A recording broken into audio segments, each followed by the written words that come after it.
Hello everyone, कैसे हो आप सभी लोग। आई होप बहुत अच्छे होंगे और अच्छे से तैयारी भी चल रही होगी। सो आज हम करने वाले हैं जनरल अवेयरनेस का mock test number 12 for SBI and IBPS clerk mains. And अगर आपने प्रीवियस मॉक्स अटेम्प्ट नहीं किए हैं तो आई बटन पर मैंने प्लेलिस्ट का जो लिंक है वो ऐड कर दिया है। सो आप यहाँ पे जाके प्लेलिस्ट में एक बार गो थ्रू कर लीजिएगा और मॉक टेस्ट अटेम्प्ट कर लीजिएगा, ठीक है। इवन मैराथन सीरीज भी आपको यहाँ पे मिल जाएगी सो दैट आप टॉपिक वाइज रिवाइज कर सकें। Okay, so let's begin with this session. So first आपका क्वेश्चन है, which country tops the medal tally in the 11th edition of Asian Aquatic Championship held in Veer Savarkar sports complex in Ahmedabad Gujarat. तो इनमें से कौन सी country है जिसने मेडल टैली जीती है 11th edition of Asian aquatic championship की, जो अहमदाबाद गुजरात में हुआ था।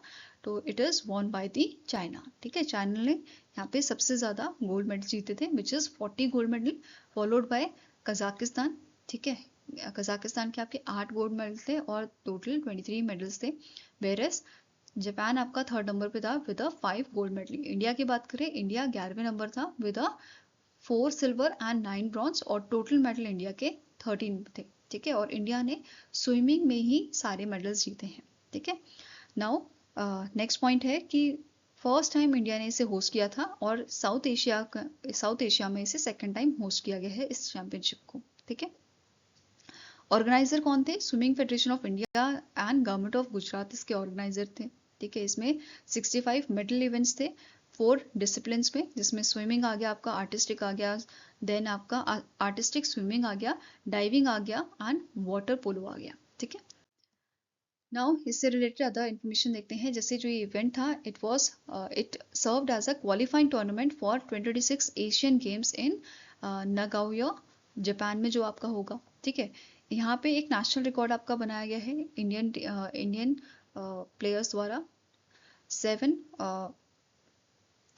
मिनट्स 23 सेकेंड 0.38 सेकेंड्स का ये था। मेंस 4x200 मीटर्स में free style relay by Indian teams, जिसमें अनीश गुवाड़ा, साजन, सोहान गांगुली एंड श्रीहरि नटराज जो है, ये आपके एज अ टीम इन्होंने यहाँ पे जो है रिकॉर्ड बनाया था, ठीक है। इसके अलावा डाइविंग रिकॉर्ड्स यहाँ पे आपके थे सिंक्रोनाइज्ड 10 मीटर प्लेटफॉर्म के मिक्स्ड में by Indian Wilson Singh, then Nick Tojom and Indevar Sarim, जिन्होंने फिनिश किया था फोर्थ विद 300.66 पॉइंट से, ठीक है। 300.66 पॉइंट से इन्होंने यहाँ पे फिनिश किया था। देन भाविया सचदेवा जो है, इन्होंने पहला मेडल जीता था इंडिया के लिए इन अ वुमेन्स कैटेगरी, ठीक है। और ब्रॉन्ज मेडल इन्होंने जीता था 400 फ्री स्टाइल में। देन श्रीहरि नटराज जो है, इन्होंने सबसे ज्यादा मेडल यहाँ पे जीते थे सिंगल एशियन एक्वेटिक चैंपियनशिप में। देन श्रीहरि नटराज जो है, इन्होंने सिल्वर मेडल जीता था आपका।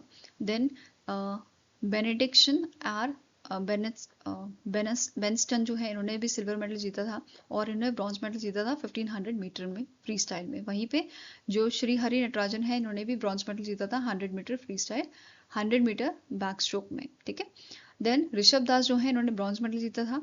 Then Bhavya Sachdev women category में bronze medal in 400 metre freestyle. Then Sajan Prakash जो है, in men's category he won 200 metre butterfly में ब्रॉन्ज इन्होंने जीता था। वहीं पे आप बात करें स्विमिंग फेडरेशन ऑफ इंडिया की, तो इसके प्रेसिडेंट कौन है? इनका नाम है RN जयप्रकाश। हेडक्वार्टर आपका अहमदाबाद गुजरात में लोकेटेड है और स्टैब्लिश किया गया था 1948 में, ओके।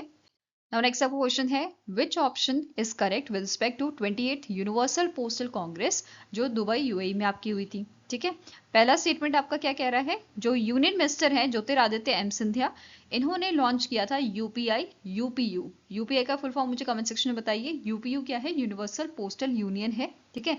तो यूपीयू इंटीग्रेशन प्रोजेक्ट जो है वो लॉन्च किया गया था, जिसका मेन एम क्या है कि आपका जो क्रॉस बॉर्डर पेमेंट है वो इजीली हो पाए, ठीक है। तो यहाँ पे इन्होंने लॉन्च किया था UPU integration project which connects India's UPI with the UPU interconnection platform to enable seamless global cross border payment, ठीक है। नेक्स्ट स्टेटमेंट कह रहा है यूपीयू इंटीग्रेशन प्रोजेक्ट जो है इसको डेवलप किया है डिपार्टमेंट ऑफ पोस्ट ने under ministry of communication, NPCI international payment limited and UPU ने मिलकर इसे आपका डेवलप किया है, ठीक है। तीसरा पॉइंट बोल रहा है कि इंडिया ने अनाउंस किया है recently $10 million commitment to foster innovation in e commerce and digital payment. इसके बाद नेक्स्ट ऑप्शन कह रहा है both A and B are correct and last says all A B and C are correct. ठीक है, तो यहाँ पे सारे ऑप्शन आपके करेक्ट है, आंसर हो जाएगा all A B and C are correct. Now अब बात करते हैं 28th यूनिवर्सल पोस्टल कांग्रेस की। ये आपका 4 साल में एक बार होती है। ठीक है, इट हेल्ड एवरी 4 years। ठीक है, देन इसका वेन्यू कहाँ पे था? Dubai World Trade Centre. Theme थी leading change creating the future. Theme important है, ये याद रखना। देन यहाँ पे इसके चेयर कौन बनाए गए थे? तारिक अहमद अल वाहिदी जो है ये इलेक्ट किए गए हैं chair 28th universal postal Congress के। और इंडिया की बात करें, इंडिया कब इसका मेंबर बना था यूपीयू का? तो 1874 में बना था। ओके, नाउ यूपीयू की बात करें, इसका डायरेक्टर जनरल करेंटली है मासाहिको मितोकी। हेडक्वार्टर इसका स्विट्जरलैंड में है, बर्न स्विट्जरलैंड में। मेंबर करेंटली है 192 एंड इसे 1874 में आपका स्टैब्लिश किया गया था। Now next is who has been appointed as a new chief of research and analysis wing. तो इनमें से कौन से आपके शख्स हैं जिनको नया चीफ आपका बनाया गया है रिसर्च एंड एनालिसिस विंग का, रॉ का? तो इट इज योर, इनका नाम क्या है? पराग जैन इनका नाम है, और इन्होंने सक्सीड किया है रवि सिन्हा को। ठीक है, किसको सक्सीड किया है? रवि सिन्हा को इन्होंने सक्सीड किया है। और पराग जैन का टेन्योर आपका 2 साल का रहेगा। इससे पहले ये एविएशन रिसर्च सेंटर की पोजीशन पे यहाँ पे काम कर रहे थे। ठीक है, इसके अलावा एक और अपॉइंटमेंट किया गया है अपॉइंटमेंट्स कमेटी ऑफ कैबिनेट द्वारा। इन्होंने रीअपॉइंट किया है रवि अग्रवाल को as a chairman of central board of direct taxes, that is CBDT के नए मतलब रीअपॉइंट किया गया है चेयरमैन रवि अग्रवाल। और इनका टेन्योर 1 जुलाई 2025 से 30 जून 2026 तक आपका चलेगा। ठीक है, यहाँ पे आप इमेज देख सकते हैं, ये आपके हैं पराग जैन और ये इमेज आपकी है रवि अग्रवाल की। Now next question है, which Indian chef and entrepreneur known for promoting sustainable food and nutrition through his Nutri Pathshala initiative was honored as one of the top agri pioneers by the World Food Prize Foundation? तो recently इनमें से कौन से chef हैं and entrepreneur है जिनको top agri food pioneers की list में आपका इंक्लूड किया गया है by the World Food Prize Foundation? So answer आपका here is option number B, that is Sanjeev Kapoor को इस लिस्ट में शामिल किया गया है, जो एक शेफ है, ह्यूमैनिटेरियन है एंड एंटरप्रेन्योर है। ठीक है, अब बात करते हैं इस लिस्ट की, टॉप एग्री फूड पायोनियर्स की लिस्ट की। तो इसे आपका लॉन्च किया गया था 2024 में by the World Food Prize Foundation. इसका मेन एम क्या है? हाईलाइट करना ऐसे लोगों को जो आपके मतलब ऐसे लोगों को हाईलाइट करना जिनका कंट्रीब्यूशन जो है सबसे अच्छा है for transforming global food systems. इनमें से आपके कौन कौन से फील्ड से इस लिस्ट में लोग जो हैं वो आपके जुड़ते हैं? रिसर्च की फील्ड में हो गया, एंटरप्रेन्योरशिप, पॉलिसी, तो ये सारी फील्ड्स हैं, वेरियस फील्ड से इस लिस्ट में लोग ऐड किए जाते हैं। अब इंडिया से एक तो संजीव कपूर जी हो गए, इसके अलावा यहाँ पे अदर रेसिपिएंट कौन कौन से थे? एक आपके हैं अभिजीत घोष जो साइंटिस्ट हैं at the Indian council of agriculture research, Indian grassland and fodder research institute Jhansi से। ठीक है, दूसरा आते हैं आपके डॉक्टर मंजूर हुसैन दर जो प्रिंसिपल साइंटिस्ट हैं आपके international crop research institute for the semi arid tropics में। देन डॉक्टर बुद्धुपल्ली मरुथी प्रसाना जो रीजनल डायरेक्टर हैं आपके इंटरनेशनल मेज एंड वीट इंप्रूवमेंट सेंटर के फॉर द एशिया। ठीक है, इसके अलावा आदित्य मूर्ति जो हैं वो भी इस लिस्ट में शामिल हुए थे, who is founder and CEO of Bhumitra. Okay, अब इस बार जो 2025 की आपकी लिस्ट यहाँ पे जारी की गई है, इसमें 39 चेंज मेकर्स आपके थे from the 27 countries. Okay, now World Food Prize Foundation की बात करें, इसके करंट प्रेसिडेंट है मशाल हुसैन एंड हेडक्वार्टर इसका लोकेटेड आपका लोवा यूएसए में, और 1986 में इसकी शुरुआत की गई थी। ठीक है, इस ऑर्गेनाइजेशन की। Now next up question है, Russia recently tested its nuclear powered unmanned underwater vehicle Poseidon, also known as Canyon by NATO. What is the approximate strike range of this UUV, which is your underwater vehicle? ठीक है, unmanned underwater vehicle। तो basically एक underwater drone आपका यहाँ पे test किया गया है। It is your nuclear powered underwater drone जिसकी रेंज 10,000 किलोमीटर्स की है। राइट, सो आंसर क्या हो जाएगा? It is option number C, that is 10,000 kilometre की इसकी स्ट्राइक रेंज है। एंड स्पेसिफिकेशन की बात करें तो इसकी लेंथ है 20 मीटर्स की it's diameter is 1.8 metre, 100 tons का इसका वेट है and maximum speed 185 kilometre per hour की है। ठीक है, यहाँ पे आप इसकी इमेज देख सकते हैं। नेक्स्ट क्वेश्चन है, who launch the Anusandhan national research fund worth ₹1 lakh crore to support transformative research and innovation in India. तो रिसेंटली हमारे यूनियन मिनिस्टर जो है ministry of commerce and industry के पीयूष गोयल जी, इनके द्वारा लॉन्च किया गया था Anusandhan national research fund 1 lakh crore का। ठीक है, तो आंसर क्या हो जाएगा? It is option number C. And यहाँ पे इसको लॉन्च किया गया था during the Indus entrepreneurs conference जो दिल्ली एनसीआर में आपके हुई थी। ओके, नाउ जो फंड है ये टारगेट करता है एडवांस मैन्युफैक्चरिंग को, डीप टेक को, green technology, AI, semiconductor, biotechnology, इन सबको ये फोकस करता है। ठीक है, इसके अलावा ये जो फंड है इसे मैनेज और इम्प्लीमेंट कौन करेगा? अनुसंधान नेशनल रिसर्च फाउंडेशन। एंड इसका ये जो है ये काम कौन सी मिनिस्ट्री के अंडर करती है? It functions under the ministry of science and technology. ठीक है, इसका मेन पर्पस क्या है? मतलब इस फंड का मेन पर्पस क्या है कि हमारी जो रिसर्च एंड इनोवेशन है इंडिया में वो और आपकी बढ़ाई जा सके, उसे और एनहांस किया जा सके। ठीक है, नाउ नेक्स्ट आपको क्वेश्चन है, who was conferred with the South Korea's highest civilian honour the grand order of Mugunghwa along with the replica of Silla dynasty gold crown. तो रिसेंटली जो यूएस के प्रेसिडेंट हैं डोनाल्ड ट्रंप, इनको honour दिया गया है South Korea के president द्वारा। ठीक है, एंड ये पहले यूएस प्रेसिडेंट बने हैं जिन्हें ये प्रेस्टिजियस अवार्ड दिया गया है। It is presented by the Lee Jae Myung जो प्रेसिडेंट है साउथ कोरिया के, एट दी सेरेमनी जो आपकी जियोंगजू नेशनल म्यूजियम में हुई थी। ठीक है, इसके अलावा सीला डायनेस्टी गोल्ड क्राउन भी यहाँ पे इनको, इसका मतलब रेप्लिका जो है वो यहाँ पे इनको प्रेजेंट किया गया था। ओके, नाउ अब बात करते हैं इस अवार्ड की। ग्रैंड ऑर्डर ऑफ मुगुंगवा, इसे 1949 में आपका स्टैब्लिश किया गया था। इसको टिपिकली दिया जाता है प्रेसिडेंट ऑफ साउथ कोरिया को जब वो अपनी मतलब जब वो अपना टेन्योर स्टार्ट करते हैं। ठीक है, अपॉन और आफ्टर टेकिंग द ऑफिस। और इसका नाम रखा गया है साउथ कोरिया के नेशनल फ्लावर के नाम पे, द पिंक हिबिस्कस, या जिसे रोज ऑफ शरॉन के नाम से भी जाना जाता है। ठीक है, नाउ नेक्स्ट आपको क्वेश्चन है, which of the following statement are correctly matched regarding the MOU signed by RRP's Electronics Limited during the Semicon India 2025। तो recently RRP Electronics Limited ने बहुत सारे MOU साइन किए हैं, उसी के बारे में आपका जो है स्टेटमेंट दी गई है, आपको बताना है इनमें से कौन सा करेक्टली मैच होता है। ठीक है, पहला स्टेटमेंट आपका क्या बोल रहा है, जो MOU है ये RRP Electronics Limited ने साइन किया है Tata institute of fundamental research के साथ सपोर्ट करने के लिए HGCAL प्रोजेक्ट को at CERN for enhancing high end semiconductor applications. दूसरा है RRP इलेक्ट्रॉनिक्स ने MOU साइन किया है पोलरॉन इन्फोटेक के साथ to embed cyber security across semiconductor supply chain. तीसरा आता है कि MOU साइन हुआ है Raja Ram Bapu institute of technology के साथ for designing industry aligned curriculum and training for skilled semiconductor workforce. Next आता है MOU एक साइन हुआ है मॉन्गटाइन टेक प्राइवेट लिमिटेड के साथ for providing advance packaging technology and infrastructure for next generation semiconductor projects. And the last says कि एक MOU आपका साइन हुआ है national institute of electronics and IT के साथ for manufacturing of semiconductor design tools. तो इनमें से कौन कौन से करेक्ट है? पहला वाला करेक्ट है। ठीक है, Tata institute of fundamental research के साथ जो MOU साइन हुआ है this is correct. Option number 2 is also correct. ठीक है, पोलरॉन इन्फोटेक के साथ भी MOU साइन हुआ है।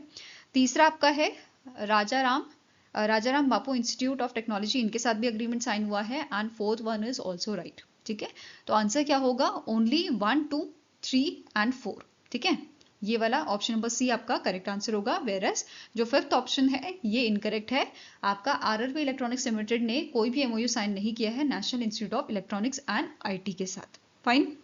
Now next आपको क्वेश्चन है, recently in September the government of India has extended Ajay Kumar Srivastava's tenure as MD and CEO of Dash Bank until 2027। तो recently अजय कुमार श्रीवास्तव जो सर्व कर रहे हैं MD and CEO Indian overseas bank के, इनका tenure extend हुआ है आपका। ठीक है, 2027 तक। एंड जो टेन्योर एक्चुअली इनका रहेगा 1 जनवरी 2026 से 8 अक्टूबर 2027 तक का टेन्योर इनका जो है बढ़ाया गया है और इन्हें 2022 में अपॉइंट किया गया था इन्हों जो है 2022 में अपॉइंट किया गया था इंडियन ओवरसीज बैंक का MD एंड CEO, और इन्होंने सक्सीड किसे किया था? प्रतिम सेन गुप्ता को इन्होंने जो है सक्सीड किया था। Fine. Now next is India participated in the 9th edition of which Russian-Belarusian joint strategic military exercise held in September 2025। तो recently आपका 9th edition हुआ है जापर्ड एक्सरसाइज का। ठीक है, ये एक्सरसाइज जो है आपकी रशिया और बेलारूस के बीच में होती है, और इस बार यहाँ पे इंडिया ने पार्टिसिपेट किया है, जो 10 सितंबर से 16 सितंबर तक चली थी। एंड ये आपकी Mulino training ground in Nizhny Novgorod Russia and Belarusian training ground में आपकी हुई थी। ठीक है, इंडिया के कंटीजेंट जो थे इसमें 65 पर्सन्स ने पार्टिसिपेट किया था, which is led by the Kumaon regiment. ठीक है, इसने इसे लीड किया था। अब जो ये जापर्ड एक्सरसाइज है ये आपके 4 साल में एक बार होती है। लास्ट टाइम ये 2021 में आपकी की गई थी। नेक्स्ट क्वेश्चन है startup India sign a MOU with which company to strengthen the startup ecosystem. तो रिसेंटली स्टार्टअप इंडिया ने जो है कार देखो ग्रुप के साथ आपका MOU साइन किया है, मेमोरेंडम ऑफ अंडरस्टैंडिंग साइन किया है। ठीक है,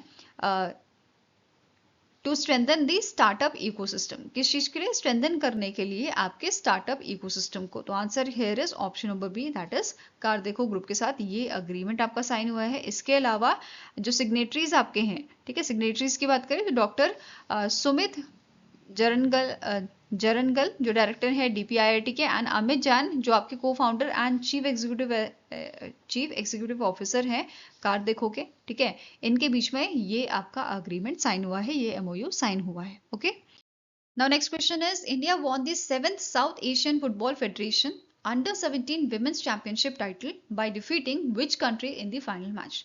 तो रिसेंटली इंडिया ने 7वां एडिशन जीता है साउथ एशियन फुटबॉल फेडरेशन का, जो आपका भूटान में हुआ है। ठीक है, और फाइनल मैच में इंडिया ने नेपाल को हराया था। ओके, आंसर यहाँ पे क्या हो जाएगा? It is option number A.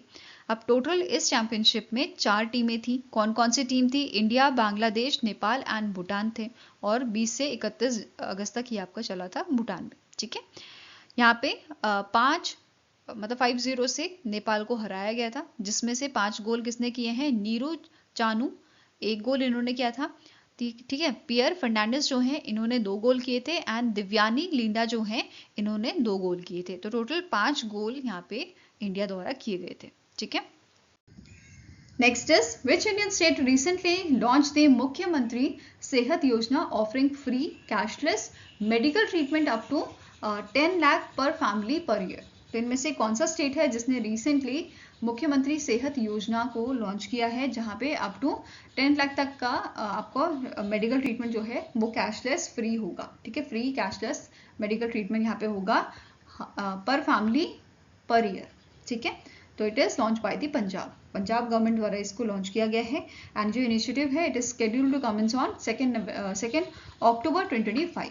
और यहाँ पे जो बेनिफिशरीज हैं उनको सेहत कार्ड दिया जाएगा, जैसे आपका आयुष्मान कार्ड होता है ना, ऐसे यहाँ पे सेहत कार्ड दिया जाएगा। नेक्स्ट आपका है to mark the 125th birth anniversary of doctor Shyama Prasad Mukherjee, the department of post released ₹125 commemorative coin and made up of a pure silver. What is the weight of this coin? तो इनकी 125th birth anniversary पे आपका stamp, जो आप यहाँ पे stamp देख सकते हैं 5 रुपीज का, ये आपका रिलीज किया गया था। साथ में ही 125 रुपीज का कॉइन यहाँ पे अनवील किया गया था, जिसका आपका वेट है 40 ग्राम का। ठीक है, नाउ अब जो कॉइन है ये 99.9% सिल्वर से बना है, और उसका डायमीटर आपका 44 mm का है। वहीं पे स्टैम्प जो है ये आपका डिजाइन किया है नेनू गुप्ता ने। ठीक है, next is during the 47th session of world heritage committee in 2025 which 3 African countries had their heritage sites removed from the list of World Heritage in Danger। तो रिसेंटली 3 साइट्स जो है आपकी, ठीक है, उनको रिमूव किया गया है आपकी world heritage in danger list से। ठीक है, ये साइट्स कहाँ कहाँ लोकेटेड हैं? एक आपकी साइट मेडागास्कर की, दूसरी है इजिप्ट की, तीसरी है आपकी लीबिया की। ठीक है, answer here is option number B. अब तीनों साइट्स को देखेंगे। पहली साइट का क्या है नाम है? It is your rain forest of Atsinanana Madagascar में जो लोकेटेड है, और इसको 2007 में वर्ल्ड हेरिटेज लिस्ट में ऐड किया गया था और 2010 में डेंजर लिस्ट में इसको ऐड किया गया था। और यहाँ पे जो रोजवुड और एबोनी है उसकी ट्रैफिकिंग यहाँ पे हो रही थी एंड डिफॉरेस्टेशन यहाँ पे हो रहा था। ये मेन रीजन था इसको डेंजर लिस्ट में डालने का। ठीक है, नेक्स्ट आता है अबू मीना जो इजिप्ट में आपका लोकेटेड है। इसको 1979 में वर्ल्ड हेरिटेज लिस्ट में इंक्लूड किया गया था और 2001 में डेंजर लिस्ट में। अब इसमें क्या रीज़न था इसको आपका ऐड करने का डेंजर लिस्ट में? तो यहाँ पे जो ग्राउंड वाटर है वो बढ़ गया था बिकॉज ऑफ एग्रीकल्चर इरिगेशन, जिसकी वजह से जो यहाँ पे स्ट्रक्चर्स आपके थे ना वो कोलैप्स होने लगे थे, राइट। नेक्स्ट आपका है ओल्ड टाउन ऑफ घाडामेस लीबिया, जो 1986 में आपका इंक्लूड किया गया था वर्ल्ड हेरिटेज लिस्ट में और 2016 में इसको डेंजर लिस्ट में आपका शामिल किया गया था। और यहाँ पे आर्म्ड कॉन्फ्लिक्ट होता था, आपकी वाइल्ड लाइफ फायर्स और फ्लडिंग की वजह से इसको 2016 में डेंजर लिस्ट में आपका ऐड किया गया था। Now next up question है which global initiative based at the Andhra Pradesh METEC zone was selected to join the BRICS Plus Manufacturing Working Group? तो इनमें से कौन सा आपका इनिशिएटिव है, ठीक है, जिसने बेसिकली ज्वाइन किया है BRICS plus manufacturing working group को? तो ये आपका है वर्ल्ड हेल्थ इनोवेशन फोरम, इसने ज्वाइन किया है BRICS plus manufacturing working group को। अब यहाँ पे इसकी वजह से क्या होगा कि जैसे फॉर एग्जाम्पल इंडिया और ब्राज़ील जो ब्रिक्स के मेंबर हैं, इंडिया और ब्राज़ील चाहते हैं कि वो एक अफोर्डेबल डिवाइस जो है वो बनाए, ऐसा डिवाइस जो डिजीजेस को पहले ही डिटेक्ट कर पाए, ठीक है, मतलब अर्ली स्टेज में ही डिजीजेस को आपका जो है वो डिटेक्ट कर पाए, ऐसा डिवाइस बनाए, ठीक है। तो ये यहाँ पे क्या कर सकते हैं, इस प्लेटफॉर्म के थ्रू, इस इनिशिएटिव के थ्रू दोनों जो मेंबर्स हैं, ब्राज़ील और इंडिया जो दोनों कंट्रीज मेंबर हैं, वो अपने रिसर्च टीम को कोलैबोरेट करके डिज़ाइन कर सकते हैं इस डिवाइस को। साथ में ही यहाँ पे जो इंडियन कंपनीज हैं, ठीक है, इंडियन कंपनीज को मतलब इंडियन कंपनीज के साथ ब्राज़ील की जो कंपनीज हैं वो टाई अप कर सकती हैं, ऐसे ही वाइस वर्सा इंडिया वाले ब्राज़ील के साथ टाइप कर सकते हैं, ठीक है। मतलब दोनों के तरफ से रिसर्च टीम या जो आपका R&D सेक्शन है वो यहाँ पे कोलैबोरेट कर सकता है, आपकी जो ऑर्गेनाइजेशंस हैं वो यहाँ पे कोलैबोरेट कर सकती हैं for this initiative. Okay, now next is which of the following statement is correct about the Navi Mumbai International Airport inaugurated by the PM Modi? तो PM मोदी ने अभी फेज 1 जो है आपका नावी मुंबई इंटरनेशनल एयरपोर्ट का उसका इनॉग्रेशन किया था, उसी के रिगार्डिंग आपके स्टेटमेंट है, आपको बताना है कौन सा स्टेटमेंट करेक्ट है, ठीक है। पहला स्टेटमेंट यहाँ पे क्या कह रहा है, जो ये आपका इंटरनेशनल एयरपोर्ट है ये इंडिया का लार्जेस्ट ग्रीनफील्ड एयरपोर्ट प्रोजेक्ट है with a budget of 19,650 crore. Second statement says phase 1 of this international airport can handle around 20 million passengers annually. Third says the airport is developed by Adani Airport Holding Limited and City and Industrial Development Corporation. तो ये तीनों statements आपके correct है, तो answer हो जाएगा option number D, that is all 1, 2 and 3 are correct, ठीक है। अब बात कर लेते हैं थोड़ी और डिटेल में। पीएम मोदी द्वारा लॉन्च किया गया था फर्स्ट फेज नावी मुंबई इंटरनेशनल एयरपोर्ट का, ठीक है, ये तो हमने डिस्कस कर लिया इसकी कॉस्ट कितनी होगी। नाउ सेकेंड पॉइंट सेज कि जो ये आपका एयरपोर्ट है it will act as a second international airport for Mumbai metropolitan region along with the Chhatrapati Shivaji Maharaj international airport, ठीक है। डेवलपर्स अभी हमने डिस्कस करे, अदानी एयरपोर्ट होल्डिंग है और दूसरा है city and industrial development corporation. Capacity की बात करें तो फेज 1 में approx 20 million passengers per year यहाँ पे कैपेसिटी रहेगी, और जब फुल कंप्लीशन कैपेसिटी इसकी हो जाएगी then up to 90 million passengers यहाँ पे जो है आपके इजीली जो है ट्रैवल कर पाएंगे यहाँ पे, ठीक है। नेक्स्ट है मतलब ये इतना कैपेसिटी हैंडल कर पाएगा। नेक्स्ट है कनेक्टिविटी एंड ट्रांसपोर्ट, तो ये जो आपका इंटरनेशनल एयरपोर्ट है ये एयरपोर्ट इंडिया का फर्स्ट वाटर टैक्सी सर्विसेज जो है वो फीचर कर रहा है, connecting Mumbai city with the airport, ठीक है। Then second point says it will be integrated with the metro and suburban rail networks for the direct terminal access, and an automated people move over will connect terminals and parking zone within a airport premises. तो ये सारी features यहाँ पे provide किए जाएंगे। इसके अलावा यहाँ पे ये जो एयरपोर्ट है ये इनकॉर्पोरेट करेगा rain water harvesting system. It has 47 megawatt of solar power generation capacity जो रिड्यूस करेगी कार्बन फुटप्रिंट को। इसका एम है 4 star green rating for integrated habitat assessment certification achieve करना for energy efficiency and sustainability, ठीक है। Then it will include electric bus services and sustainable aviation fuel infrastructure to support eco friendly and air operation. तो ये सारे इसके M है, ठीक है। ये फीचर, ये सब चीजें फीचर्स ये आपको प्रोवाइड करेगा। इसके अलावा पीएम मोदी जी ने अदर प्रोजेक्ट्स भी यहाँ पे इनॉग्रेट किए थे, जैसे phase 2B the final phase of a Mumbai metro line 3, जो आपका आचार्य अटारी चौक से कफे पराडे इन मुंबई जो है कनेक्ट करेगा इसको, ठीक है। ये first and only fully underground metro है आपका इन मुंबई। इसकी कॉस्ट रहेगी 12,200 करोड़ की। इसके अलावा टोटलिंग जो आपका है totalling the total cost of Aqualine project, ये आपका हो जाएगा ₹37,720 करोड़ का, ठीक है। सारे फेजेस को इंक्लूड करके बताया जा रहा है और इसकी लेंथ आपकी रहेगी 33.5 किलोमीटर्स की, ठीक है। नेक्स्ट आता है, इन्होंने लॉन्च किया था मुंबई वन ऐप को, जो common quick response ticketing, real time ticketing, unified payment gateway provide करेगी हमें, ठीक है। And it is linked with the national common mobility card. इसके अलावा इन्होंने इनॉग्रेट किया था शॉर्ट टर्म एम्प्लॉयबिलिटी प्रोग्राम को, स्टेप को इन्होंने इनॉग्रेट किया था, which is launch by the department of skill employment entrepreneurship and innovation, which is under the government of Maharashtra. And ये प्रपोज करेगा enhance workforce readiness. It will bridge the gap between education and industry requirement. It will make student more job ready with the practical industrial aligned skills, ठीक है। Under this project ये जो programme है आपका, ये आपका implement किया जाएगा 400 गवर्नमेंट ITIs में and 150 government technical high schools में ये इम्प्लीमेंट किया जाएगा। इसके अलावा कोर्सेज एंड ट्रेनिंग की अगर हम बात करें तो टोटल न्यू बैचेस आपके रहेंगे 2500 एंड इसमें विभिन्न एक्सक्लूसिव बैचेस भी आपके रहेंगे। इमर्जिंग टेक्नोलॉजी कोर्सेज यहाँ पे प्रोवाइड किए जाएंगे, AI रिलेटेड, आपका internet of things, electric vehicles, solar energy, additive manufacturing, तो इन सब चीजों में कोर्स एंड ट्रेनिंग यहाँ पे प्रोवाइड की जाएगी, ठीक है।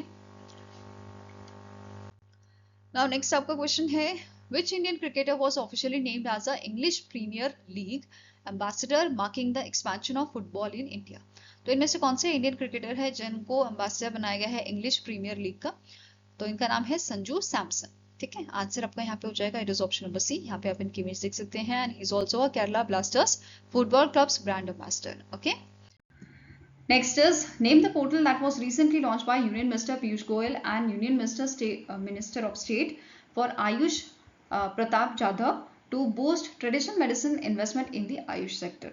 तो इनमें से कौन सा पोर्टल है जो इन दोनों मिनिस्टर्स ने जॉइंटली लॉन्च किया था? तो इट इज आयुष निवेश सारथी पोर्टल, ठीक है। इट इज आयुष निवेश सारथी पोर्टल, फाइन। अब जो पोर्टल है ये जॉइंट इनिशिएटिव है ministry of Ayush and DPIIT का, और इसे डेवलप किया है मिनिस्ट्री ऑफ आयुष ने in collaboration with invest India, okay. Now next news आपकी है, telecom centre of excellence India, इन्होंने पार्टनरशिप की है 3 स्टेट्स के साथ, 3 स्टेट्स के विलेजेस के साथ रोल आउट करने के लिए समृद्ध ग्राम फिजिटल सर्विसेज। फिजिटल क्या है? फिजिकल प्लस डिजिटल सर्विसेज, ठीक है। पायलट प्रोजेक्ट्स इन 3 स्टेट्स। तो रिसेंटली आपका टेलीकॉम सेंटर ऑफ एक्सीलेंस जो मिनिस्ट्री ऑफ कम्युनिकेशन के अंडर आता है, इन्होंने पार्टनरशिप की है आपके मध्य प्रदेश, उत्तर प्रदेश और आंध्र प्रदेश के विलेजेस के साथ, ठीक है। किस चीज के लिए? ताकि ये आपका इंप्लीमेंट कर सके समृद्ध ग्राम फिजिटल सर्विसेज पायलट प्रोजेक्ट्स को, ठीक है। By combining physical and digital services using Bharat net infrastructure, ठीक है। अब जो अग्रीमेंट है ये किसने साइन किया है? टेलीकॉम सेंटर ऑफ एक्सीलेंस ने डिजिटल एम्पावरमेंट फाउंडेशन के साथ ऑफ फ्रॉम अरी and Umri village from Madhya Pradesh, iNovate Infotech Private Limited from Churavala, Uttar Pradesh, and Corpus Enterprises Private Limited from Narakoduru from Andhra Pradesh, ठीक है। ये 3 villages के साथ, मतलब ये 3 विलेजेस के साथ ये अग्रीमेंट यहाँ पे साइन हुआ है, इनके साथ ये अग्रीमेंट बेसिकली साइन हुआ है, ठीक है। अब एम क्या है? ट्रांसफॉर्म करना रूरल एरियाज को through integrating physical and digital services, और ये पायलट प्रोजेक्ट आपका 2 साल चलेगा, 2 ईयर पर विलेज चलेगा, ठीक है। एंड ये यूज करेगा BharatNet infrastructure as connectivity backbone, ठीक है। कहाँ इंप्लीमेंट होगा? यही 3 विलेजेस जो अभी हमने ऊपर डिस्कस किए, ठीक है। यहाँ पे ये आपका इंप्लीमेंट किया जाएगा समृद्ध ग्राम फिजिटल सर्विसेज, ठीक है, अग्रीमेंट इनके साथ साइन हुआ है, ये अभी हमने करे, ठीक है। हर एक विलेज जो है it will have a Samriddhi Kendras acting as a digital service hub, fine. इसके अलावा की सर्विसेज जो यहाँ पे समृद्धि केंद्रास ऑफर करेंगे, जैसे एजुकेशन एंड स्किलिंग में स्मार्ट क्लासेस प्रोवाइड की जाएंगी, AR VR बेस्ड लर्निंग होगी, digital skilling align with the government schemes, ठीक है। एग्रीकल्चर की फील्ड में आपका internet of things based soil testing, drone support मिलेगा, डिजिटल इरिगेशन सिस्टम्स, ठीक है, ये इंक्लूडेड है इसमें। हेल्थ केयर में tele consultation, health ATMs, emergency care, e governance में citizen services, documentation support, grievance redressal, and E commerce and financial inclusion में बात करें तो integration with ONDC and digital market places, किसके लिए, लोकल स्टार्टअप्स के लिए, and digital banking and payments के लिए, ठीक है। फिर कनेक्टिविटी की बात करें तो कनेक्टिविटी, ये जो भारत नेट आपका है फाइबर टू दी होम, इसको स्ट्रेंथन करने में ये मदद करेगा एंड सेटअप करेगा village area networks and public wifi hotspots, ठीक है। नाउ यहाँ इस पे बेस्ड क्वेश्चन आपका कर लेते हैं। Recently telecom centre of excellence ने अग्रीमेंट साइन किया है किस चीज के लिए, रोल आउट करने के लिए Samriddh Gram digital services pilot projects in which villages. So MP का अरी एंड उमरी है, Narakoduru from Andhra Pradesh and Churawala from Uttar Pradesh, तो ये 3 विलेजेस आपके रहेंगे, ठीक है। नाउ नेक्स्ट आपका क्वेश्चन है, रिसेंटली जापान ने लॉन्च किया था new unmanned cargo spacecraft HTV-X1, किस चीज के लिए इसे लॉन्च किया गया था, डिलीवर करने के लिए cargo and supplies to the international space station. What is the maximum cargo capacity of the spacecraft, तो ये जो स्पेसक्राफ्ट था इसकी कैपेसिटी आपकी है 6000 kg की, ठीक है। आंसर यहाँ पे क्या है, it is option number C। अब इसे लॉन्च किया गया था तेनेगेशिमा स्पेस सेंटर से, which is located in the southern Japan, and it replaces the H2 transfer vehicle, जिसे कोनोतोरी के नाम से भी जाना जाता है, which is a stroke, which is known as the stroke in a Japanese language, right? Now special features के क्या है, ये सप्लाई कर सकता है कोल्ड स्टोर्ड लेबोरेटरी सैंपल्स को, it can remain docked at the international space station for the 6 month, and after docking ये perform कर सकता है 3 month independent mission in the space, तो ये इसकी स्पेशलिटी है, स्पेशल फीचर्स हैं, ओके। नाउ नेक्स्ट क्वेश्चन है, the department of legal affairs announce the integration of LIMBS with a PFMS public financial management system to create end-to-end e-bill system for advocate fee dispersal. What does LIMS stands for? What does LIMBS stands for? तो recently आपका जो department of legal affairs है which comes under the ministry of law and justice, इन्होंने announce किया है ये integrate करेंगे LIMBS को, which is legal information management and briefing system. इसको ये इंटीग्रेट करेंगे पब्लिक फाइनेंशियल मैनेजमेंट सिस्टम के साथ, किस चीज के लिए, to create end-to-end e-bill system for advocate fee disbursal, जिससे यहाँ पे ट्रांसपेरेंसी आएगी, यूनिफॉर्मिटी आएगी एंड टाइमली डिस्बर्समेंट होगा आपकी एडवोकेट फी डिसबर्सल का, ठीक है। I hope this is clear. Now next आपकी न्यूज है, मिनिस्ट्री ऑफ कल्चर ने रिसेंटली MOU साइन किए हैं 17 इंस्टीट्यूशंस के साथ for expanding work under the Gyan Bharatam mission. अब ज्ञान भारतम मिशन जो है इसका मेन ऑब्जेक्टिव है कि हमारे जो मैन्युस्क्रिप्ट्स हैं उनको हम डिजिटली कर दें, मतलब जो पेपर वर्क था उसको अब डिजिटली कर दिया जाए, ठीक है, ये इसका मेन एम है।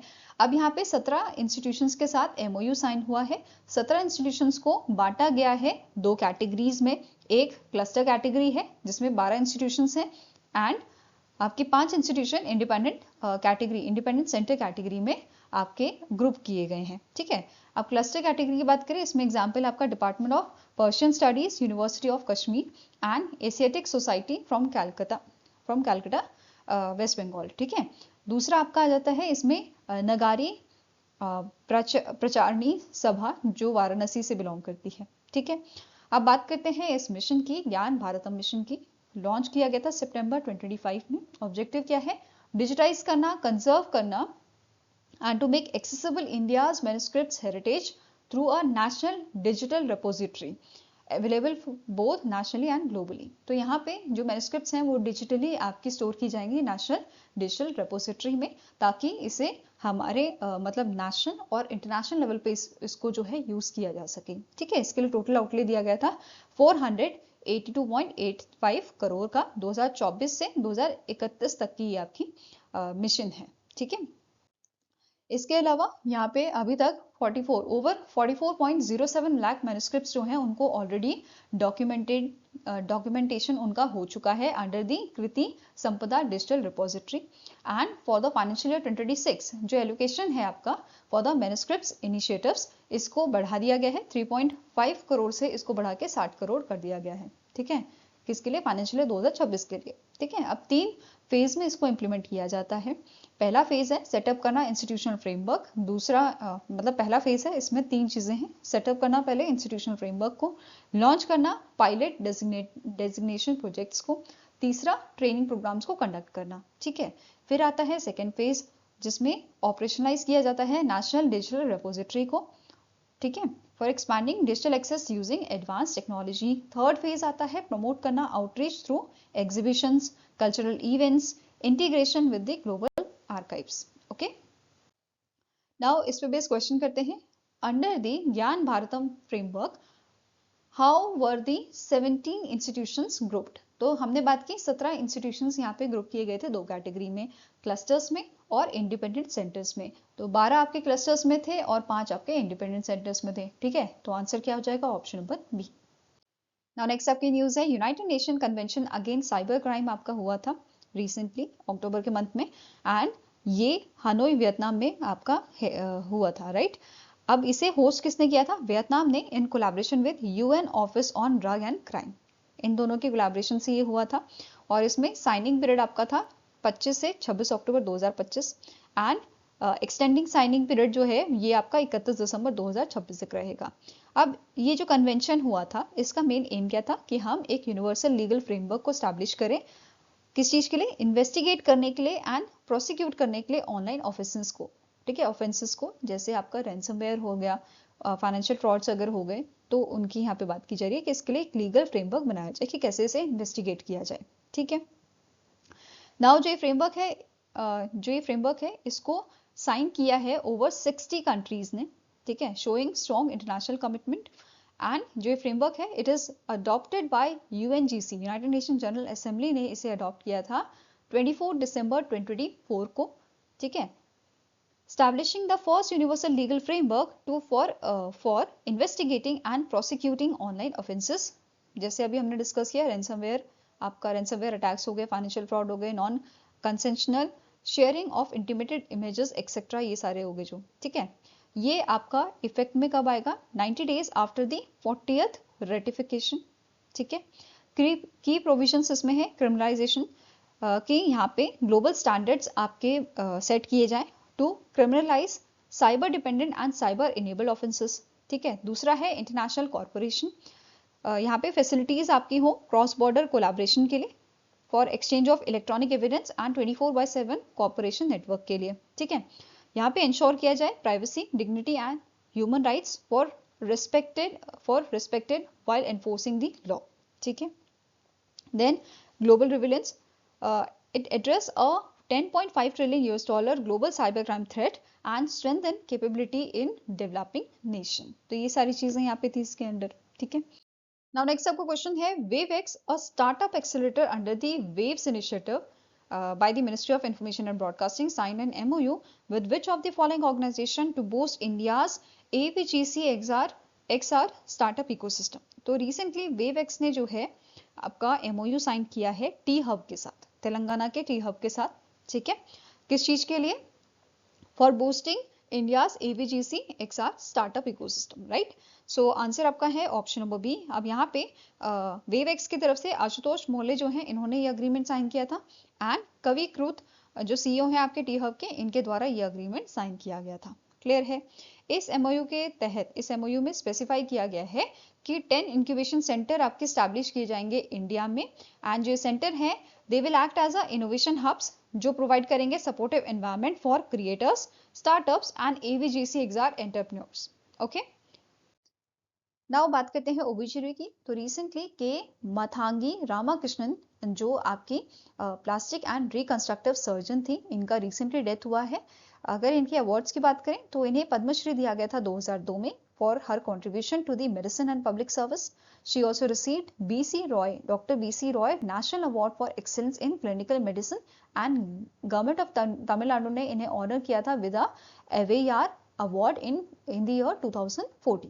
ठीक है, इसके अलावा इन्हें G White Taker International Burns prize भी मिला था 2009 में. ओके, नेक्स्ट आपकी न्यूज है, recently second edition of a half yearly payment system report जो है वो रिलीज किया गया है आरबीआई द्वारा, जिसमें डेटा जो है बेसिकली उसको एनालाइज किया गया है, जैसे आपका एनपीसीआई का, ठीक है, आपका जो नेफ्ट होता है, आरटीजीएस होता है, तो इसके डेटा को यहाँ पे एनालाइज किया गया है. तो इस रिपोर्ट में क्या क्या था वो देखते हैं. जैसे इस रिपोर्ट में मेंशन किया गया है लास्ट 10 ईयर में डिजिटल ट्रांजेक्शन जो है वो आपके इंक्रीज हुए हैं 38 times in volume and over 3 times in value, ये इंक्रीज हुए हैं. ठीक है, एज इन 2024 जो डिजिटल पेमेंट है आपकी, ठीक है, अगर हम बात करें टोटल ट्रांजैक्शन वॉल्यूम तो ये 99.7% आपकी थी digital payment and 95.7% total transaction आपकी वैल्यू में थी. ठीक है, इसके अलावा अगर हम फर्स्ट हाफ की बात कर रहे हैं जनवरी से जून की, तो टोटल ट्रांजैक्शन यहाँ पे देखी गई है 12,549 करोड़ की. टोटल वैल्यू आपकी देखी गई है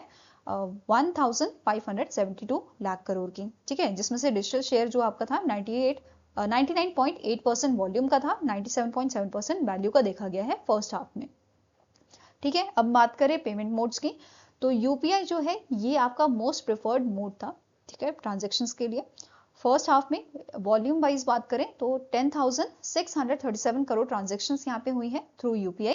by value it is 143.3 lakh crore. ठीक है, इतना यहाँ पे वैल्यू जो है आपकी देखी गई है. इसके अलावा 85% यहाँ पे जो अगर बात करें हम शेयर ऑफ टोटल ट्रांजैक्शन, तो 85% बाय वॉल्यूम ये था आपका, ठीक है, यूपीआई में, एंड 9% बाय वैल्यू आपका देखा गया था. ठीक है, नाउ आरटीजीएस की बात करें तो यहाँ पे आपका देखा गया है शेयर की अगर हम बात करें, ठीक है, तो 69% ऑफ टोटल ट्रांजैक्शन वैल्यू आपका आरटीजीएस से किया गया है एंड 0.1% टोटल वॉल्यूम आपका आरटीजीएस का था. ठीक है, क्रेडिट कार्ड की बात करें तो टोटल आउटस्टैंडिंग क्रेडिट कार्ड आपके यहाँ पे देखे गए हैं 11.12 करोड़ का. डेबिट कार्ड की बात करें तो ये भी आपका ज्यादा यूज किया गया था as compare to credit card, it is 100.52 crore.